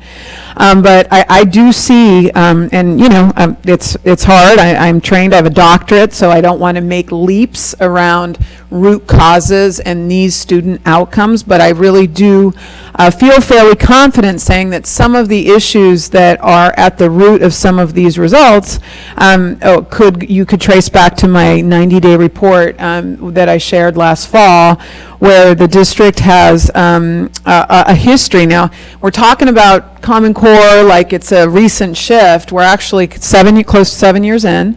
This is the 5th year of CASP testing. And our district's a bit behind in some key areas. And I think a couple of the trustees said that, I was hired maybe because I spoke to some of these areas through the selection process. But the expectation around a high-quality curriculum that teachers are behind, that teachers feel are a valuable tool, because many of you have said it, without our teachers feeling highly supportive to deliver on the new rigor or the different rigor that the Common Core brings, we're going to see dismal results. I mean, that's just the bottom line. This is not rocket science, and we are not alone because it is a national problem. So equitable access to high-quality curriculum that our teachers have really fully bought into is critical. And I'm well aware, I know we're talking about the importance of elementary and middle school, but we do have some issues. There was a lack of buy-in in our secondary math adoption, and we know that many of our secondary math teachers have not found the tool that we invested in to be the right tool. We may have invested in too early when Common Core was just emerging and people were slapping on stickers that curriculum was Common Core aligned. But publishers hadn't quite caught up with what the standards were and really designed curriculum in response to the new standards. So we may have fallen victim to that. And there has been your fundamental issue is inequitable access to professional development in this school district. And we have just started. Common Core was adopted in 2013, and we just started in the fall of 2019 to put in infrastructure to make sure that it's not, that school's a magnet school, or that school got a special grant, or that school got the help of Napa Learns, or that principal got some partnership. There is a floor, a common floor that we need to create here, and the other things need to be bells and whistles. And that has not been the approach, and we have ample evidence that has not been the approach. So we are starting to pivot in that direction. We are early in that journey, but we will be looking at curriculum. We will be looking at professional development, ongoing coaching, and then the other critical piece, I think it was mentioned by Trustee Waters, is the whole concept around the conditions for testing and integrating technology, although I know she has some hesitations around high degrees of technology integration, and if kids were reading more, we would probably make substantial gains, boom, like that. So, libraries being open, staffed, where are we? Are we dropping books everywhere while we drop the computers? Oh, good, we do. All that is really critical, but we do have to also look at the fact that we did not, starting in 2013, have the technology infrastructure to support, which means that you may not have adopted some online enhancements and supports in the form of a blended learning suite that could maybe make up some of the gaps that we know our students are suffering in, and where they could be practicing on a daily basis, practicing at home, practicing in the summer. So, we're at the onset of that work, but I just want you to know, and I'm not going to say new superintendent of schools, but in my second year here, I have a tremendous urgency around this, and we need to become results oriented, and we need accountability. We need accountability. I know it's not people's word, a favorite word, and how we define that and translate it locally is up to us. What does that mean? We as a system need to hold ourselves accountable to make sure that our teachers have equitable access to everything that they need to get different results with our students. And right now, we don't have that self-accountability, and we need higher expectations. And so, you know, you have my commitment and my charge over the course of this strategic plan, and it will take the following strategic plan to move the needle on here. But I have a deep commitment to that, and I think we're doing some of the foundational pieces that will start to get us there. So I look forward to working on a study session where we can dive into some of our achievement results. Okay. Thank you. Thank you. Thank you very much.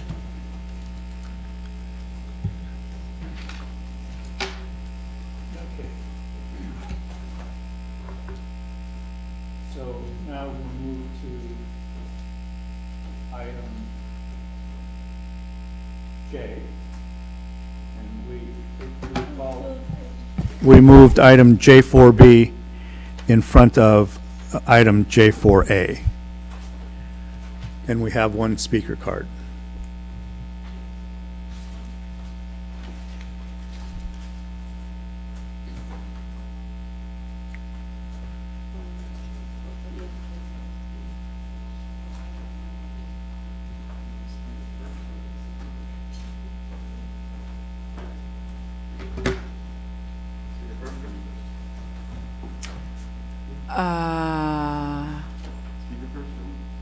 Go ahead. We'll make the presentation first. Or would you like to come up now? You want me to talk now? You want to talk, Richard? Come on, Richard. Yeah.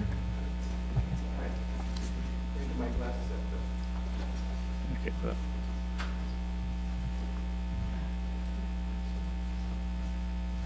Well, my notes. My name is Richard Beck, and I'm with the Optimist Youth Basketball here in Napa. I've been with them as a volunteer for 25 years, and I'm the treasurer, so this means something to me because we're talking about money. The Napa Optimist Club started the program in 1979 after Proposition 13 passed, and the schools eliminated all after-school activity programs. We provided a volunteer low-cost basketball program for middle school and high school students, boys especially. Was girls, but we no longer have that program. There's no choice for neither the Napa Valley schools or the Parks and Rec offer an after-school or recreational program for teenage boys in Napa. It doesn't exist. When we began 40 years ago, we paid nothing for the use of Napa Valley Unified School District gyms, and that we had that for 25 years. We never paid anything. 4 years ago, we paid $4,000 rent on these gyms for the time we use it. Now we pay 4 times as much. We pay $16,000 just in the last 4 years. And we have less access to the gyms, and we have less time to use them. That's just to allow these boys to play basketball once a week, but to practice and an opportunity to go out and get some organized play basketball. In order for us to pay a 24% gym rental increase next year, which is what Mike's going to present to you, we'll have to either reduce we're going to have to reduce our time. We're going to have to reduce the cost of our raise substantially the registration cost, or else eliminate the program entirely. We're not able to continue to increase our player fees in order to pay the steadily increasing rental fees and expect the players to afford to pay. It is not their interest that's keeping them from playing. They want to play, and it's not their time commitment because they're willing to do it, but it'll be at the expense. And if we don't have enough players to play in our league, we won't have enough to make a league, and it won't be viable. It won't be, kids that can't afford it won't have a league to play in either. It's nice to think that $30 or $40 increase isn't much, because you people are dealing with millions of dollars. But for individuals and families who are paying to play basketball, who live on seriously limited income and want their boys to be physically active, these are the programs that they have that they can afford. The price increase will add an additional burden that will continue to eliminate or restrict sports programs for now and certainly into the future. And I'm sure it's more than just our basketball program that's going to be affected by this. Also, please keep in mind, education is not only math, science, and reading. For many young people, especially young men, sports and recreation help them focus, to learn social skills, and to deal with adversity and challenges that are also important part of being a productive and successful adult that isn't taught in a classroom. And it is a proven method that can help them do better in school, in math, in science, and language. And I know that from experience many times. All right, that's what I got. Except that if you're looking for something to do in the schools, the American Canyon High School is having a theater arts is having a play this weekend. She kills monsters, and I heard it's really good. Yeah, and it's kind of edgy, and I have gotten that from the person that runs it, so it's my daughter. Oh, okay. Yeah. Thank you. Thanks. 3 minutes, Richard. You got it. Girl nerds. All right, good evening, trustees. I'm here to present to you about facilities here in the Napa Valley Unified School District. We have the following team members on our facility teams: myself, Jennifer Gibb, and Julie Hogan, all are in the audience. Jen's going to help me navigate as we go through this slide presentation. We are talking about in our strategic plan. We're talking specifically about Goal 4, tactical, proactive, and efficient asset management. Two particular goals we're working on: educational programs benefit to predictable and stable funding, and then third part of that goal is assess and develop those community partnerships that align and support and protect NVUSD educational programs and resources. Specifically, what's guiding us through this is the Civic Center Act, and that the public school space is a community resource, and the Act allows us to use our facilities in a certain way to allow for community use. And it protects the community's investment by incorporating fees that ensure school facilities are safe and in good repair and in good working condition and in order for the youth and the community activities. Continuing to build on that with the existing law known as the Civic Center Act, the existing law authorizes a school district governing board to charge a fee not to exceed the school district's direct costs. Again, I'll repeat that. It allows us to charge a fee not to exceed the school district's direct costs. Why are we talking about direct costs? Because in 2012, the Senate Bill 1404 expanded the definition of direct costs to include capital costs. So in the past, we were sharing costs that included things like supplies, utilities, janitorial services, et cetera, as you can read on the slide. But now it also allows us to charge for the capital replacement costs in a way for a school to district to recover maintenance and restoration and refurbishment costs for their facilities. I'll stop there to double check if there's any questions on that. Okay, so funding for our school facilities happens in a number of ways, and I know many of you probably know this, but maybe audience members don't know. On the first and the second bullet, our facilities have historically been built with the support of our taxpayers. As many of you know, we do not receive any money from the state of California for our facilities, generally speaking, unless there's some kind of matching or we're having new construction. So we do want to say thank you to our taxpayers for supporting our school facilities over the years.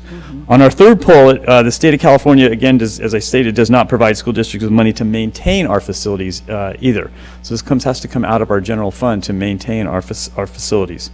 The fourth bullet, the school districts are in the business of educating students. We just talked about test scores and how we're in the business of educating students. That's really what we're in the business about. And even though I'm maybe not directly in talking about student data as I did in my previous occupation here in the school district, we are still in my new occupation, we know we're in the business of educating students. And we need to maintain our facilities for our own use and our own need. When the community uses our facilities, they put extra pressure on our things. And building on that, on bullet 5, that extra pressure means that we have to renovate our facilities on a more frequent basis because they're being used not just during the school day, but they're also being used after school and on weekends.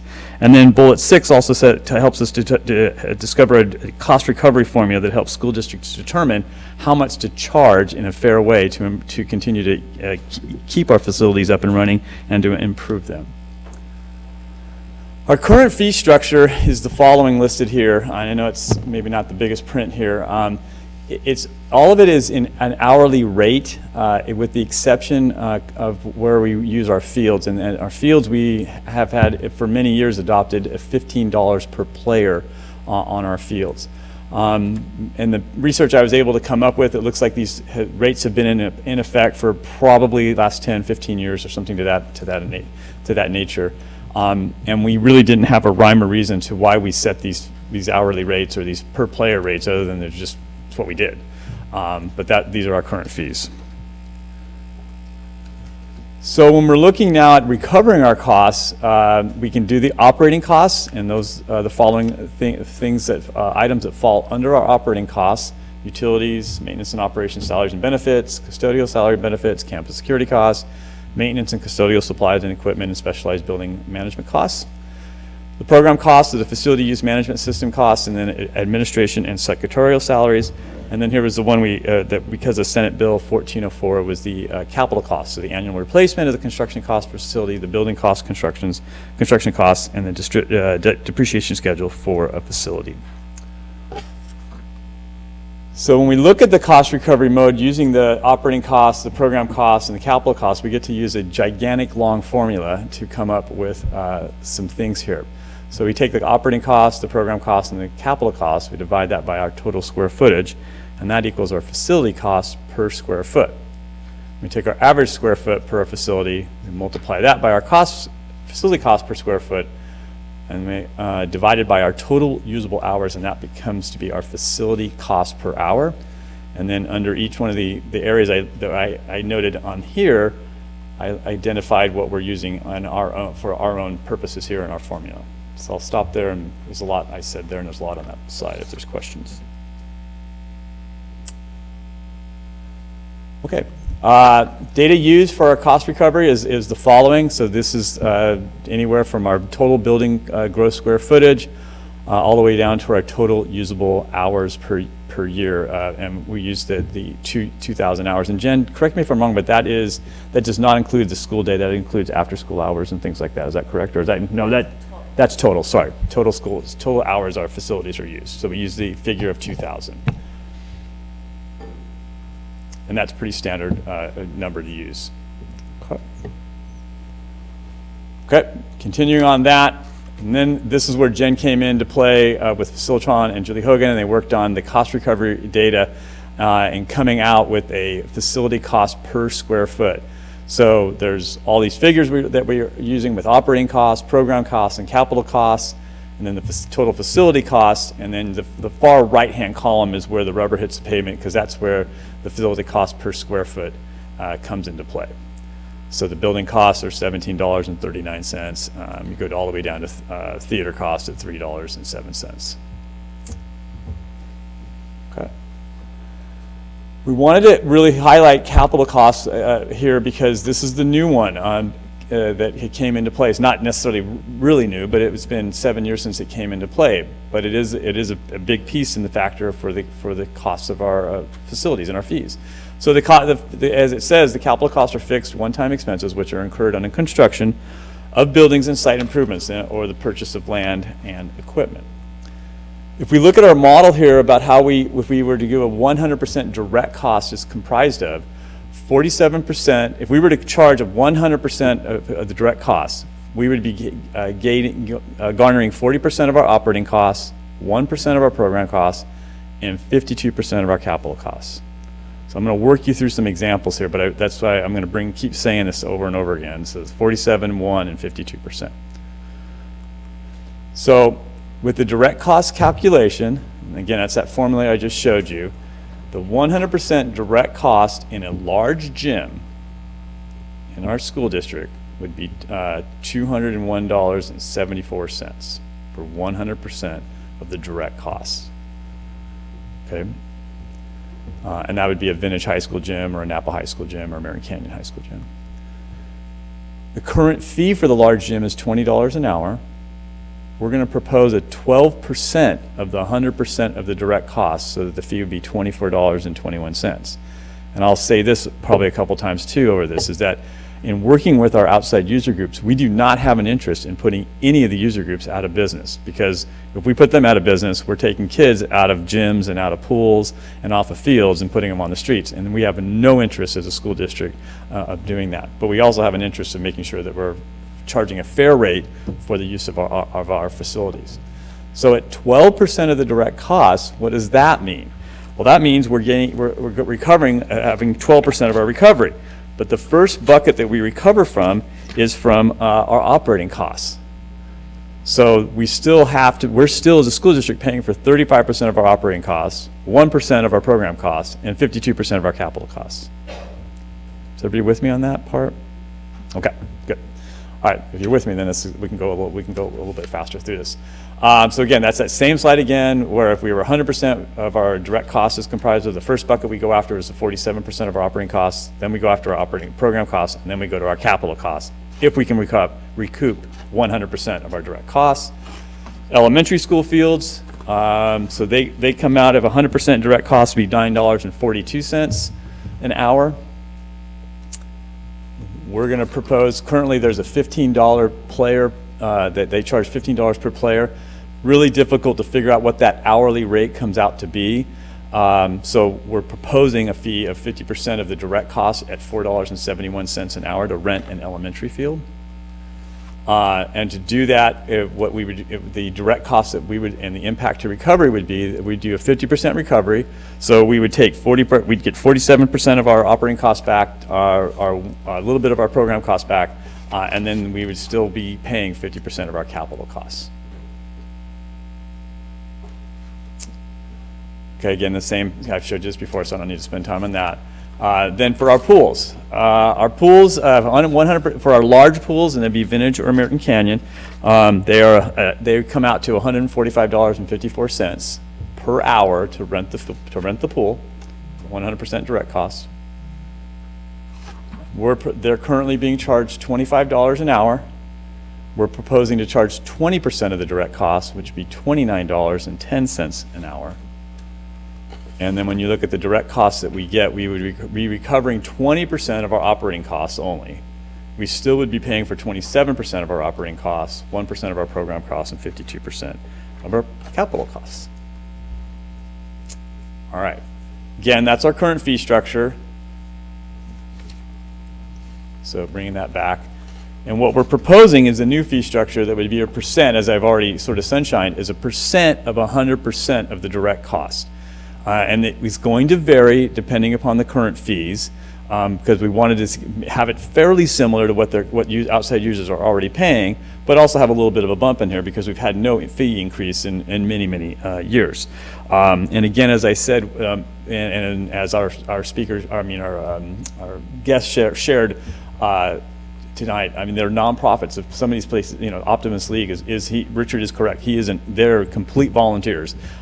These individuals spend numerous hours trying to provide, basketball for youth here in the Napa Valley and in American Canyon. And I think we just have no interest in putting any of these folks out of business. And just for the record, I have told Richard I will work with him on his fees, just so he knows, right, Richard? Thank you. Okay. So examples of the percent of the direct costs, and we thought about just applying, a 25% or a 50% or 75%. It's not that easy because it just doesn't add up sometimes with what people are currently paying, and we can't just unload on them and say you're going to go up 100%. But these are some ideas you can see about what it would cost if you were to rent. This top line is the stadium, and the Memorial Stadium. It would be $64 an hour, all the way up to, if you're going to rent 100% of it, for 100% of the direct cost, would be $258 an hour. And these are nonprofit rates, just so everybody knows about that. So to give you an idea of where we're at with some things, so with our fields, that was again a per player fee. So it was $15 a player. If you had a soccer team with 20 players on it, you were paying $300 for the season.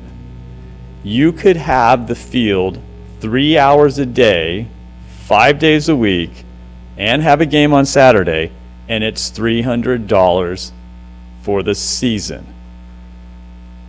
Everybody got me on that? Okay, so it was a great deal, and everybody who uses the field pretty much understands it was a great deal.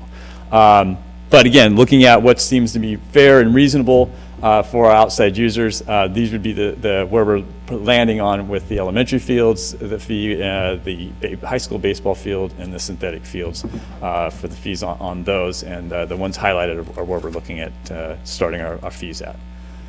Our gyms and our buildings. So on the left-hand side, you see our current fee structure. And on the right-hand side would be our percentages of of the 100% direct costs that we would be charging our outside users to use our facilities.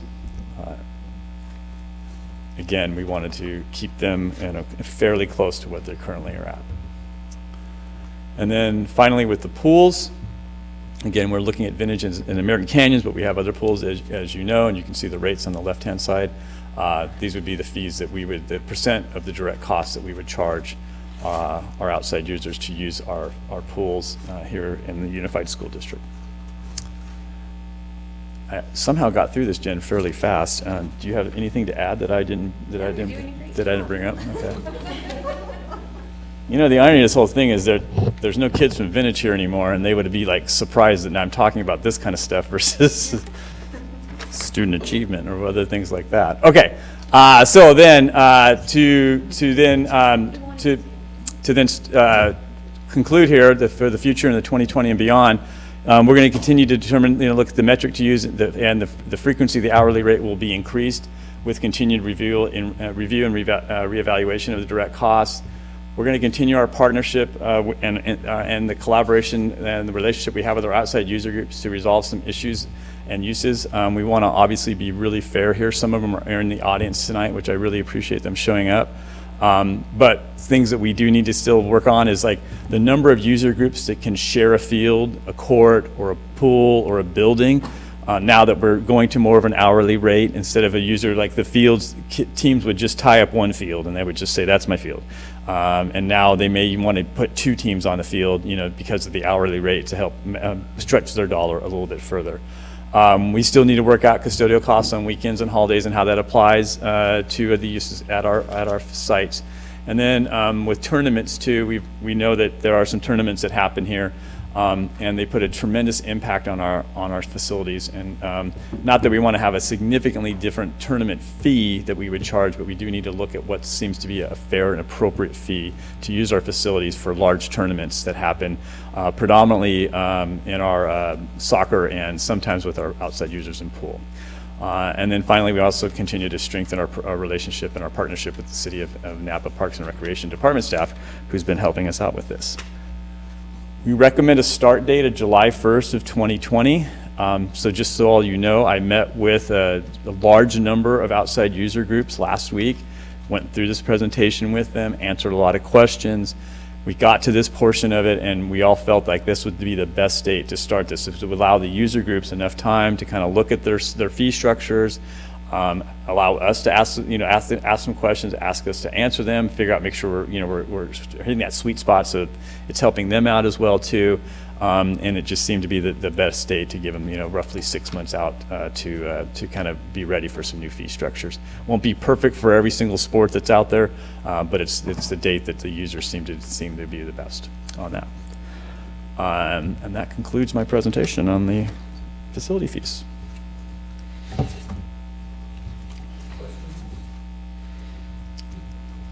I guess I'd first like to thank you for picking up this sticky wicket and to applaud your tackling it both from a fiscal endpoint but also the political side of it, because I think you're aware this could well get out of hand and there would be pitchforks and torches and whatnot. And so I'd sort of like to remind people that way back in the day, we used to get cut rate water from the city of Napa. And while I hesitate in the current environment to use the term quid pro quo, just say extortion.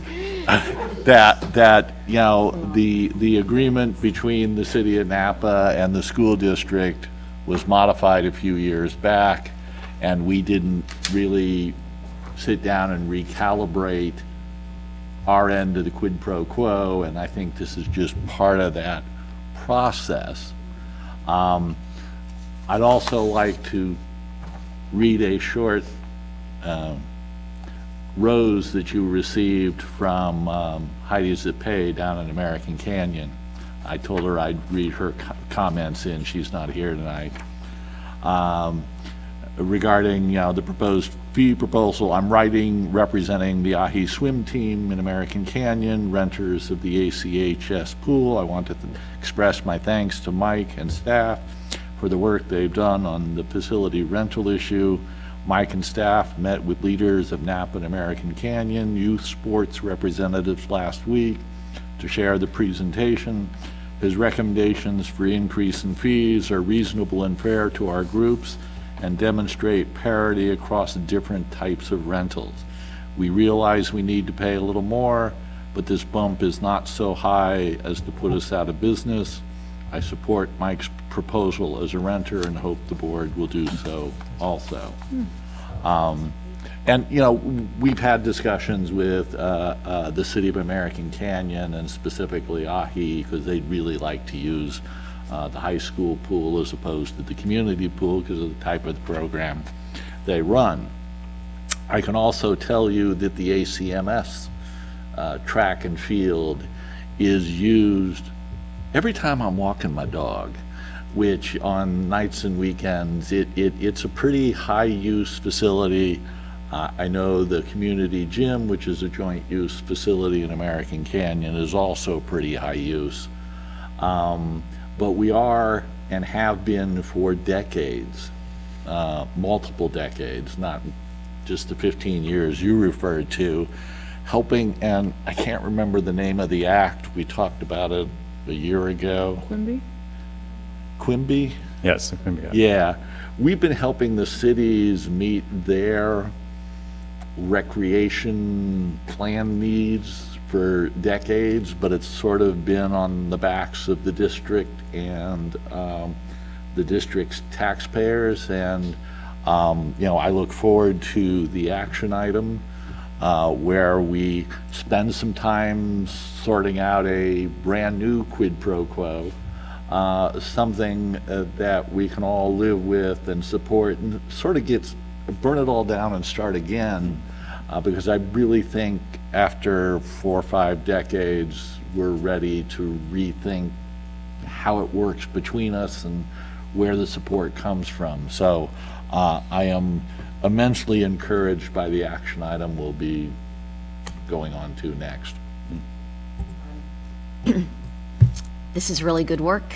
Having it be formulaic, I think, allows for a very clearly defined process, which I think is great. I would encourage you to continue your community engagement around this topic, and in doing so, we could continue to educate all our stakeholders on the actual cost of replacement as opposed to not just maintenance, tackle the concept of depreciation, and maybe potentially in the future add conversation about implementing a increasing percentage for replacement cost into that fee structure while still offering a workable financial framework for the community, if that's a possibility. Yep, you're great. Thank you, Mike. Thank you. Okay.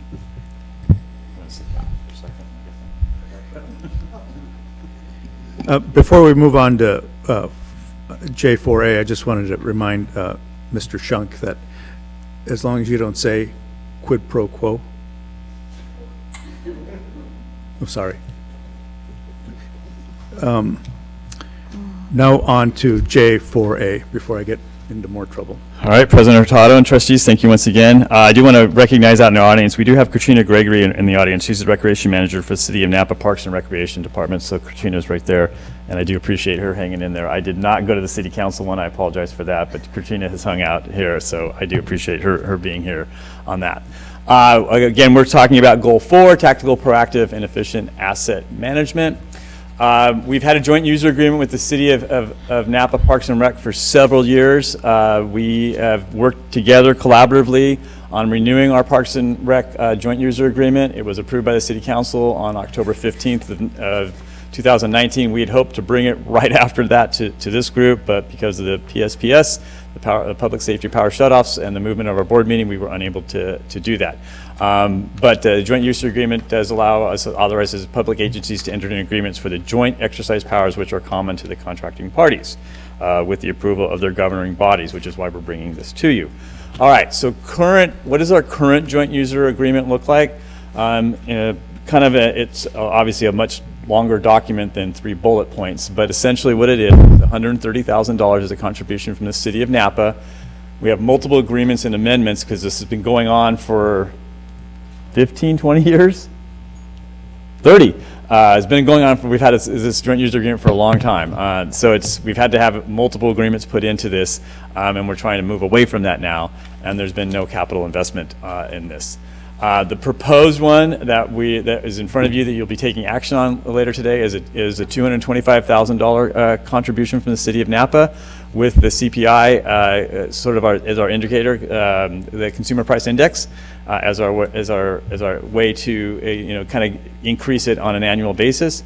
And then the hourly rate payer, so that the city of Napa would pay for the use of the pool and or any buildings that they use from us, but the fields they would not be paying from us because of the contribution that they're making of $225,000, which goes typically for some of our personnel. It's a one agreement with out-year options, and it's partnering on a higher level, and then we're been having talks for probably the past 9 months on establishing a partnership with the city of Napa of higher level of care of the fields.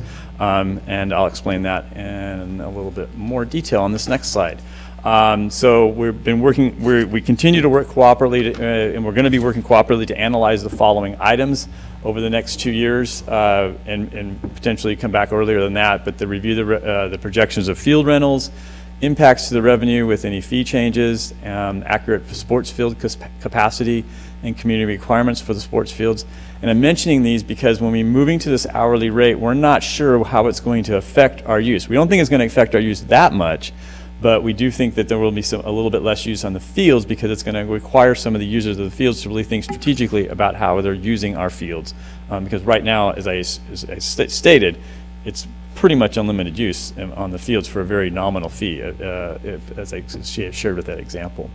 We'll go through some cost analysis of the field maintenance. We'll determine the resources required for the oversight, integration of sports field scheduling with new recreation reservation software, and impact and planning of capital improvements.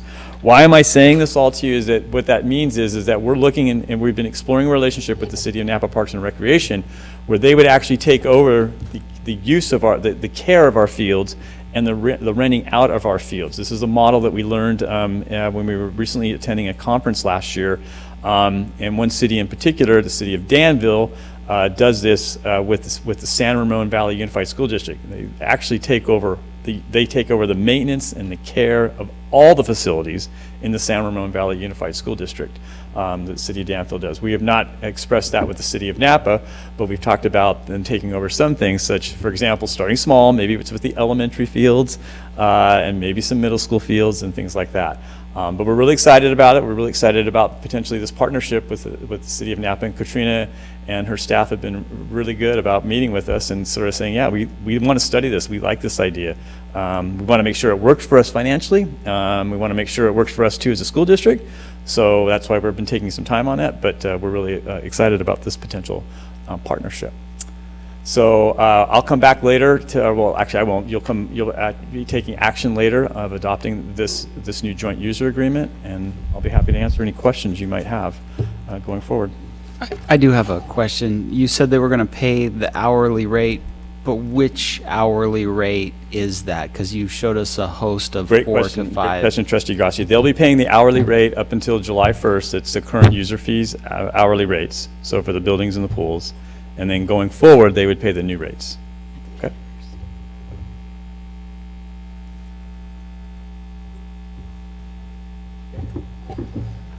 You know, I do want to thank Mr. Pearson for his work around this. This was one of the first things that, as we looked at Goal 4 in our strategic plan and we looked at partnerships, this is the strategic plan in action, so I just want to recognize it. It's moving the needle on the implementation of some of the key initiatives around that Goal 4 so that we can more adequately respond to Goal 1. And so all this work builds that foundation. And so this is tough work. It's been months of engagement. So I want to thank him. there's people here that I think are sort of in support and understanding because of his approach to this. I've been in school districts where the approach wasn't there and the engagement with the users wasn't there, and it could go south quickly. So I appreciate you providing us feedback and all of you that are present here this evening and working closely with him to get this progress done so that we can take care of our facilities and also pay attention to our budget while still supporting our users who provide a service to our students in the community. So I appreciate the work. Thank you. Great work. Thank you, Mr. Pearson.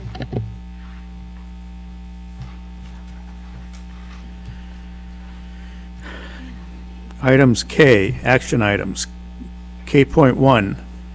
K.1A, resolution number 20-10, a resolution of intention to convey public utilities easement to Pacific Gas and Electric Company. So moved. Is that all we can get, $2,500? Yeah, that's a great question. 2,500 from this corporation that has Everybody's suing inconvenienced them. They us? don't have I mean, yeah, we're the only people who aren't Lawsuits, suing them. $2,500. I guess it's all to the We have a greater motion. good, right? Well, you have a motion, I'll provide the second, Second, so now we we can can discuss. continue to Yes. discuss. Okay. Moved by Mr. Gracia, seconded by Mr. Shunk. Discussion? Well, is that the best we can do? Yeah, the timing isn't great. Yeah, and I don't think it's it's So- the best we can do, is that the best they can do, right? It's just- So, trustees, it's literally right outside this room. It's on the curb, it's about Just hate them. This big by this. this table right here. 10 by 10? Yeah, it's fairly small, what it is. And so, I understand what you're saying, Trustee Water. I don't disagree. But it's a very, We hate them. yeah. PG&E is a trigger. Yeah. It's a trigger for me. I get it. 5.5 days. I get it. Without a blow dryer. 5.5 days without a blow dryer. Any more discussion? No. So I just wanted to highlight the questions I posed before the meeting, and I'll avoid any snarky bankruptcy comments with regard to Ms. Waters' comment. I focused my questions around the term communication facilities because of recent discussions between Verizon and the city of Napa about hanging some of their toys on various utility poles around town. So as I vote on this item, I am depending on the interactions of paragraphs 2 and 3 in that the communication facilities envisioned are for PG&E's SCADA equipment, where it basically phones home to the mothership and reports gas flow. Because I think it's incumbent upon us as good citizens within the broader society to help PG&E keep from blowing stuff up. So, I vote for that. so, for an easement on all of a 9.5 foot by 9.5 foot chunk of our land, we're not selling it to them, it's just an easement to put up their toys in order to monitor the gas.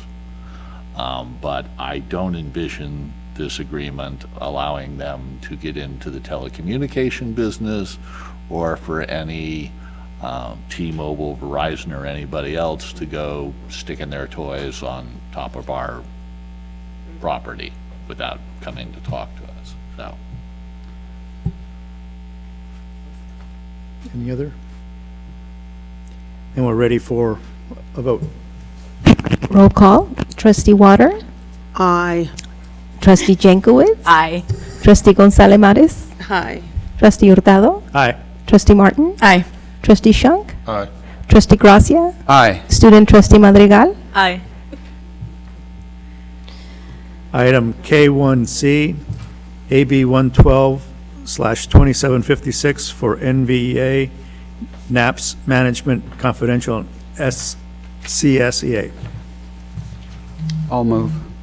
Second. Moved by Mr. Gracia, seconded by Mr. Shunk. All in favor?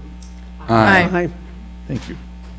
I want to thank Ms. Gail Young for sticking with us till almost 10 o'clock, because I know that's her item and why she's here. Item K1D, Operations Memorandum of Understanding between NVUSD and Napa Valley Language Academy. So moved.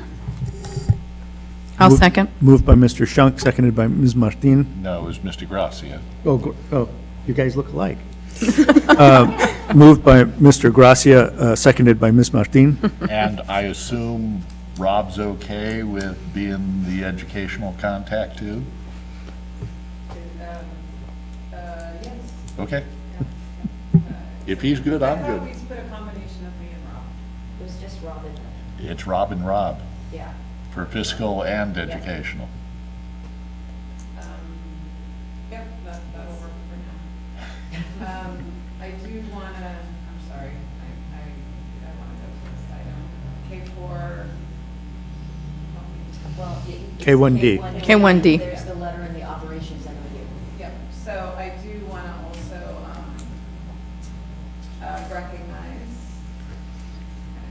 we have the chair of the Napa Valley Language Academy, Mr. Brian Teeth, who's also been in the audience, and I know he was, but it was still 10 o'clock tonight. And if you saw there that we have the MOU, and I did, for the record, add a letter that I sent to Principal Udiba and Mr. Teeth as the chair of the charter. We are working closely with NVLA. As the letter expresses, I wanted to thank them for their collaboration and really hard work over the course of the last few months. These transitioning to the operational costs, which we heard all about in the course of last year, impacted some of our other charters, has definitely been a transition for our charter schools. It's been a transition for NVLA, and they've been working really hard to receive it and respond to it. And so I want to recognize Mr. Teef's leadership in that work alongside the principal. We are working with them right now around, we were able to work through the MOU, and it is reflective of the operational costs that we did discuss as the charter authorized and the governing body of the NVUSD is the charter authorizer.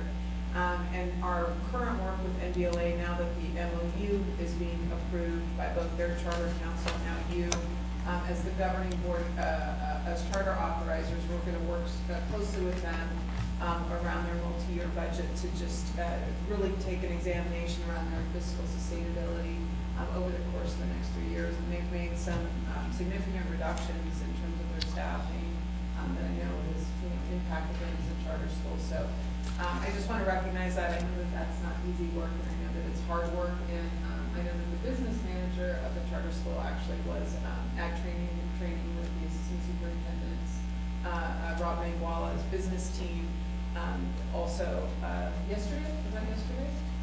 Because we are looking to adopt new tools and organizations to just make sure that our multi-year projections have better accuracy. So we're using the sort of gold standard tool, which is BICMAT's Projection Pro.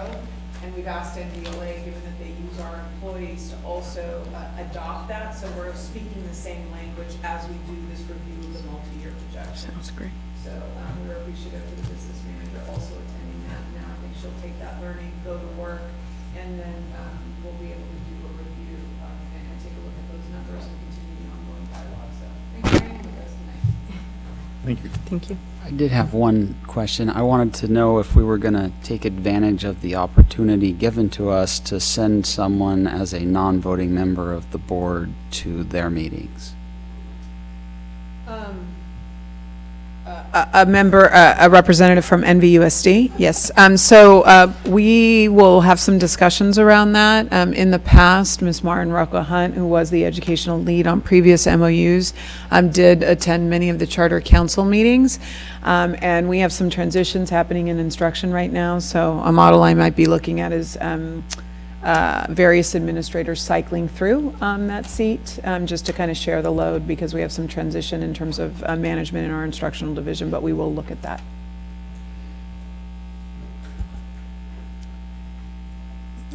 It's been moved and seconded. All in favor? Aye. Aye. Thank you. Thank you.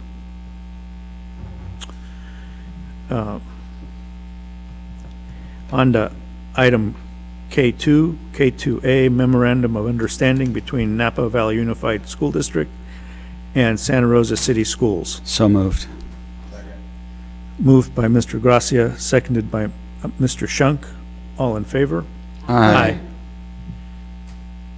K2B, 2019-20 salary schedule increase.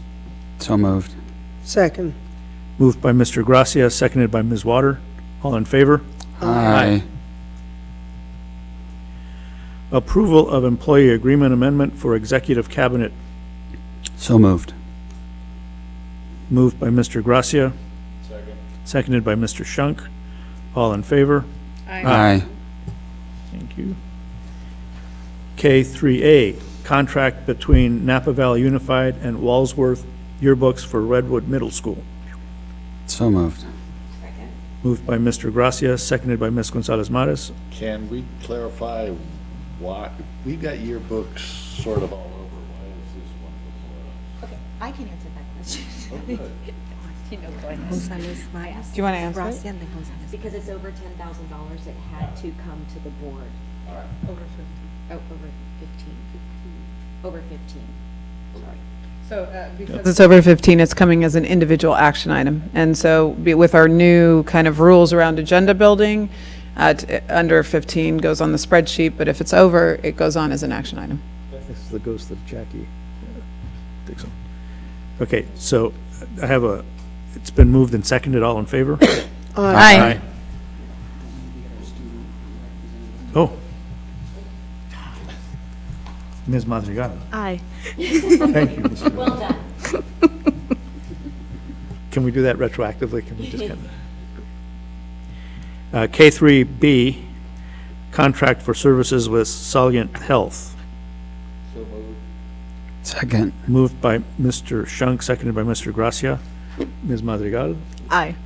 All in favor? Aye. Thank you. KC3, single plans for student achievement for elementary schools. So moved. Second. Moved by Mr. Gracia, seconded by Ms. Martin. Couple of quick comments? Quick comments. Quick comment. You know, I tried to, I've got 4 pages of notes, I'm gonna hit like 3 bullet points.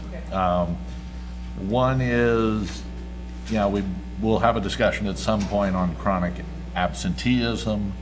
It's not clear to me whether these are local site-specific conditions and/or, you know, there's some amount of central support and a common initiative, but a number of the student plans, each of which I might add for context is north of 50 pages, so where it's north of 850 pages.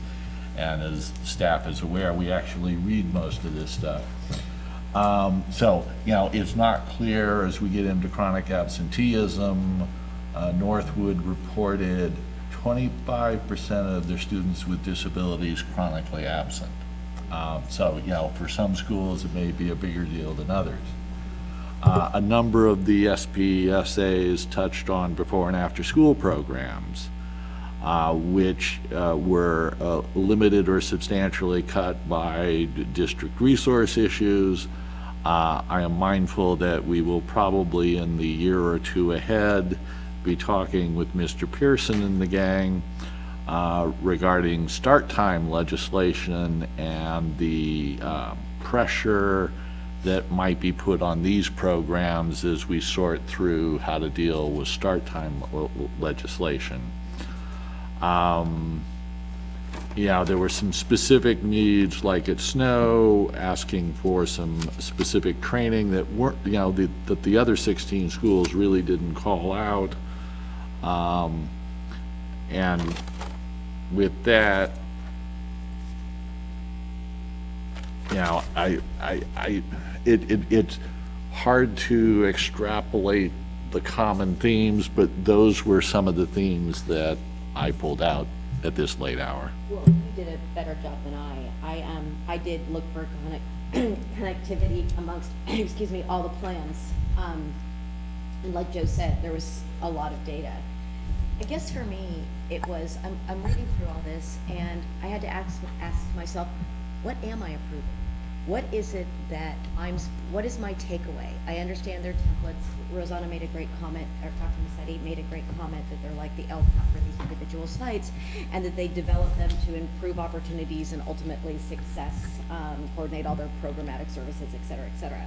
But for me as a board member, I felt I needed a little more direction in what did you want me to look for? Because the amount of data is so immense. It's huge. So for me, I guess, and kind of we're getting them in November, they're for the entire year. If we didn't approve them, they're already being implemented. So it seems as if this would be something that we would get prior to the school year.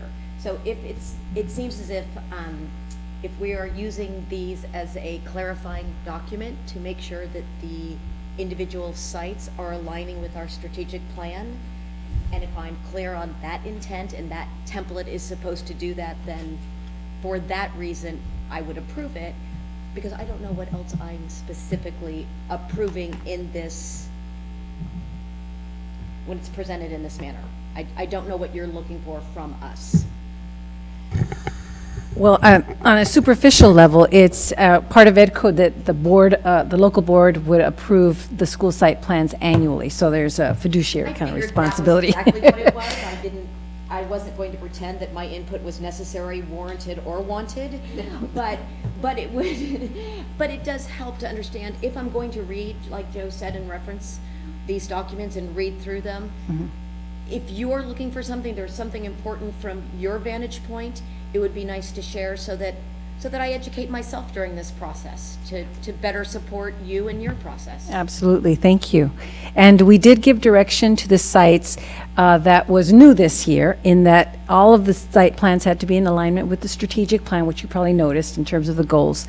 But in addition, that they had to have goals or strategies for any indicator of the dashboard for which they scored or landed in red or orange for all students or any subgroup, and also for any area in which they had declined or declined significantly.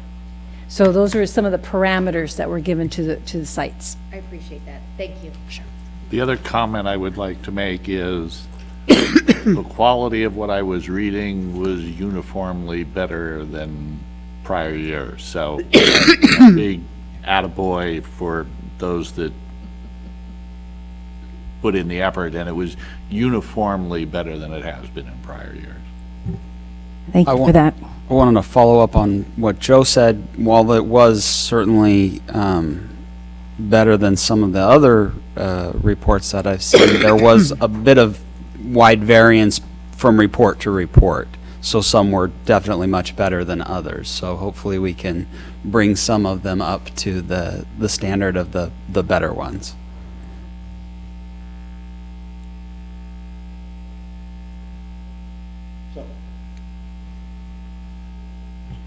Do we have a motion on the?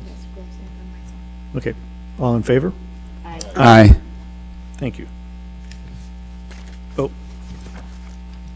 Ms. Madrigal, thank you.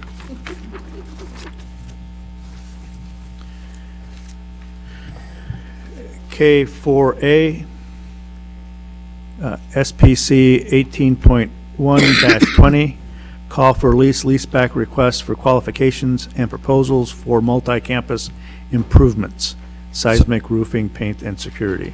So moved. Second. Moved by Mr. Gracia, seconded by Ms. Water. Aye.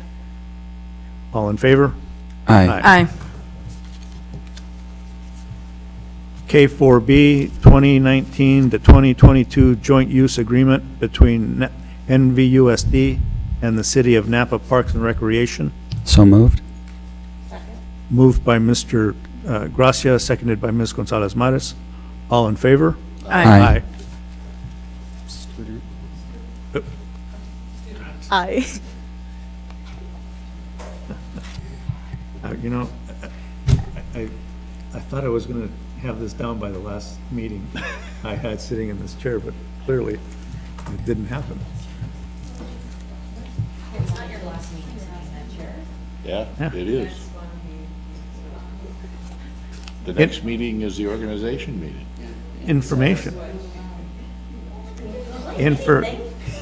Information, item L. Information items L.1, business and operations, L.1A, Napa County Treasurer's Investment Report, September 30th, 2019. Any questions or comments? Nope. Nope.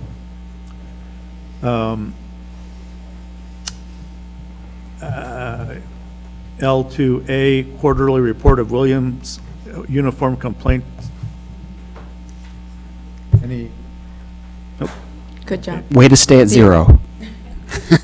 Zero's always good. Yes. Okay, board representatives reports, items. I jumped the gun and reported on the CAC. So we did have the Town of Yountville meeting this past week. We discussed with them sort of the timelines around when some of the decisions might be made, and they appreciated that information, and we scheduled a further conference in January. Thank you. Additional suggestions and comments from board members and superintendent. Ms. Martin. I just have a quick comment, and I'm not sure how to really address it, and but it does entail like our students and families. This morning, I'm sure it was a friendly possum, didn't make it across West Imola Avenue, but it's a clear reminder that West Imola Avenue and Freeway Drive is a dangerous crossing.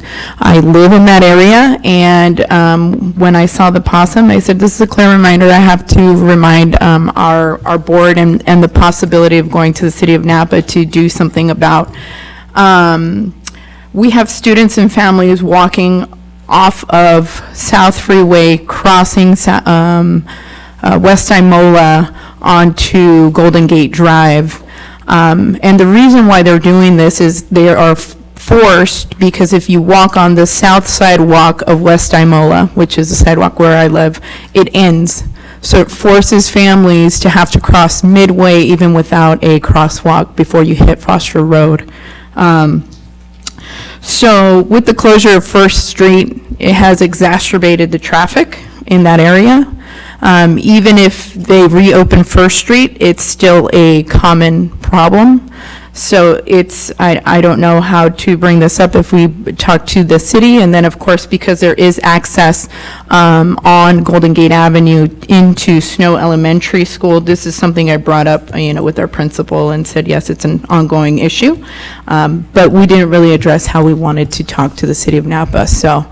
Trustee Martin, I will reach out to Ed Moore, who's with the Traffic Control Division with the city of Napa, to at least start the discussion on that intersection. We've talked with him about a couple other intersections, and I appreciate you bringing that one. Thank you. Because that is a very busy intersection, so yes. I appreciate it. Thank you so much. Just as a matter of history, we have discussed similar problems with crossings over time, and the city has been fairly responsive to our student safety needs.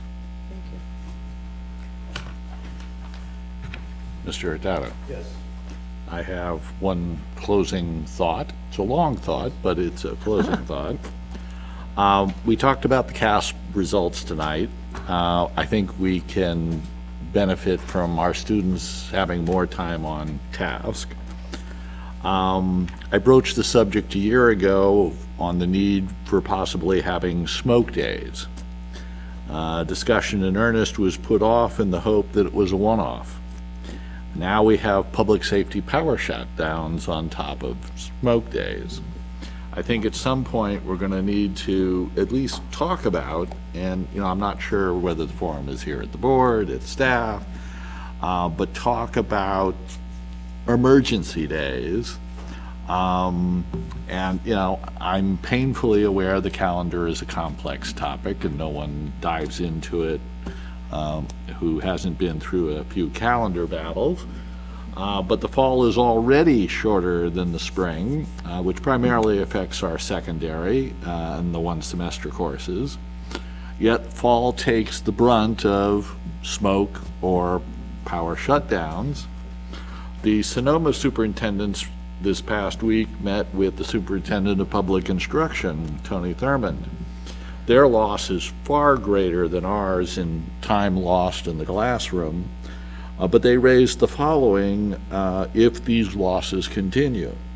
Summer school, year-round calendar with a break to coincide with the October fire season, lengthening the school day. And while J13A may make us whole fiscally, it doesn't make us whole instructionally. So I dropped that large pile of stuff in staff's lap to meditate on. So we have had some think sessions in the SOUPS conference room about this issue.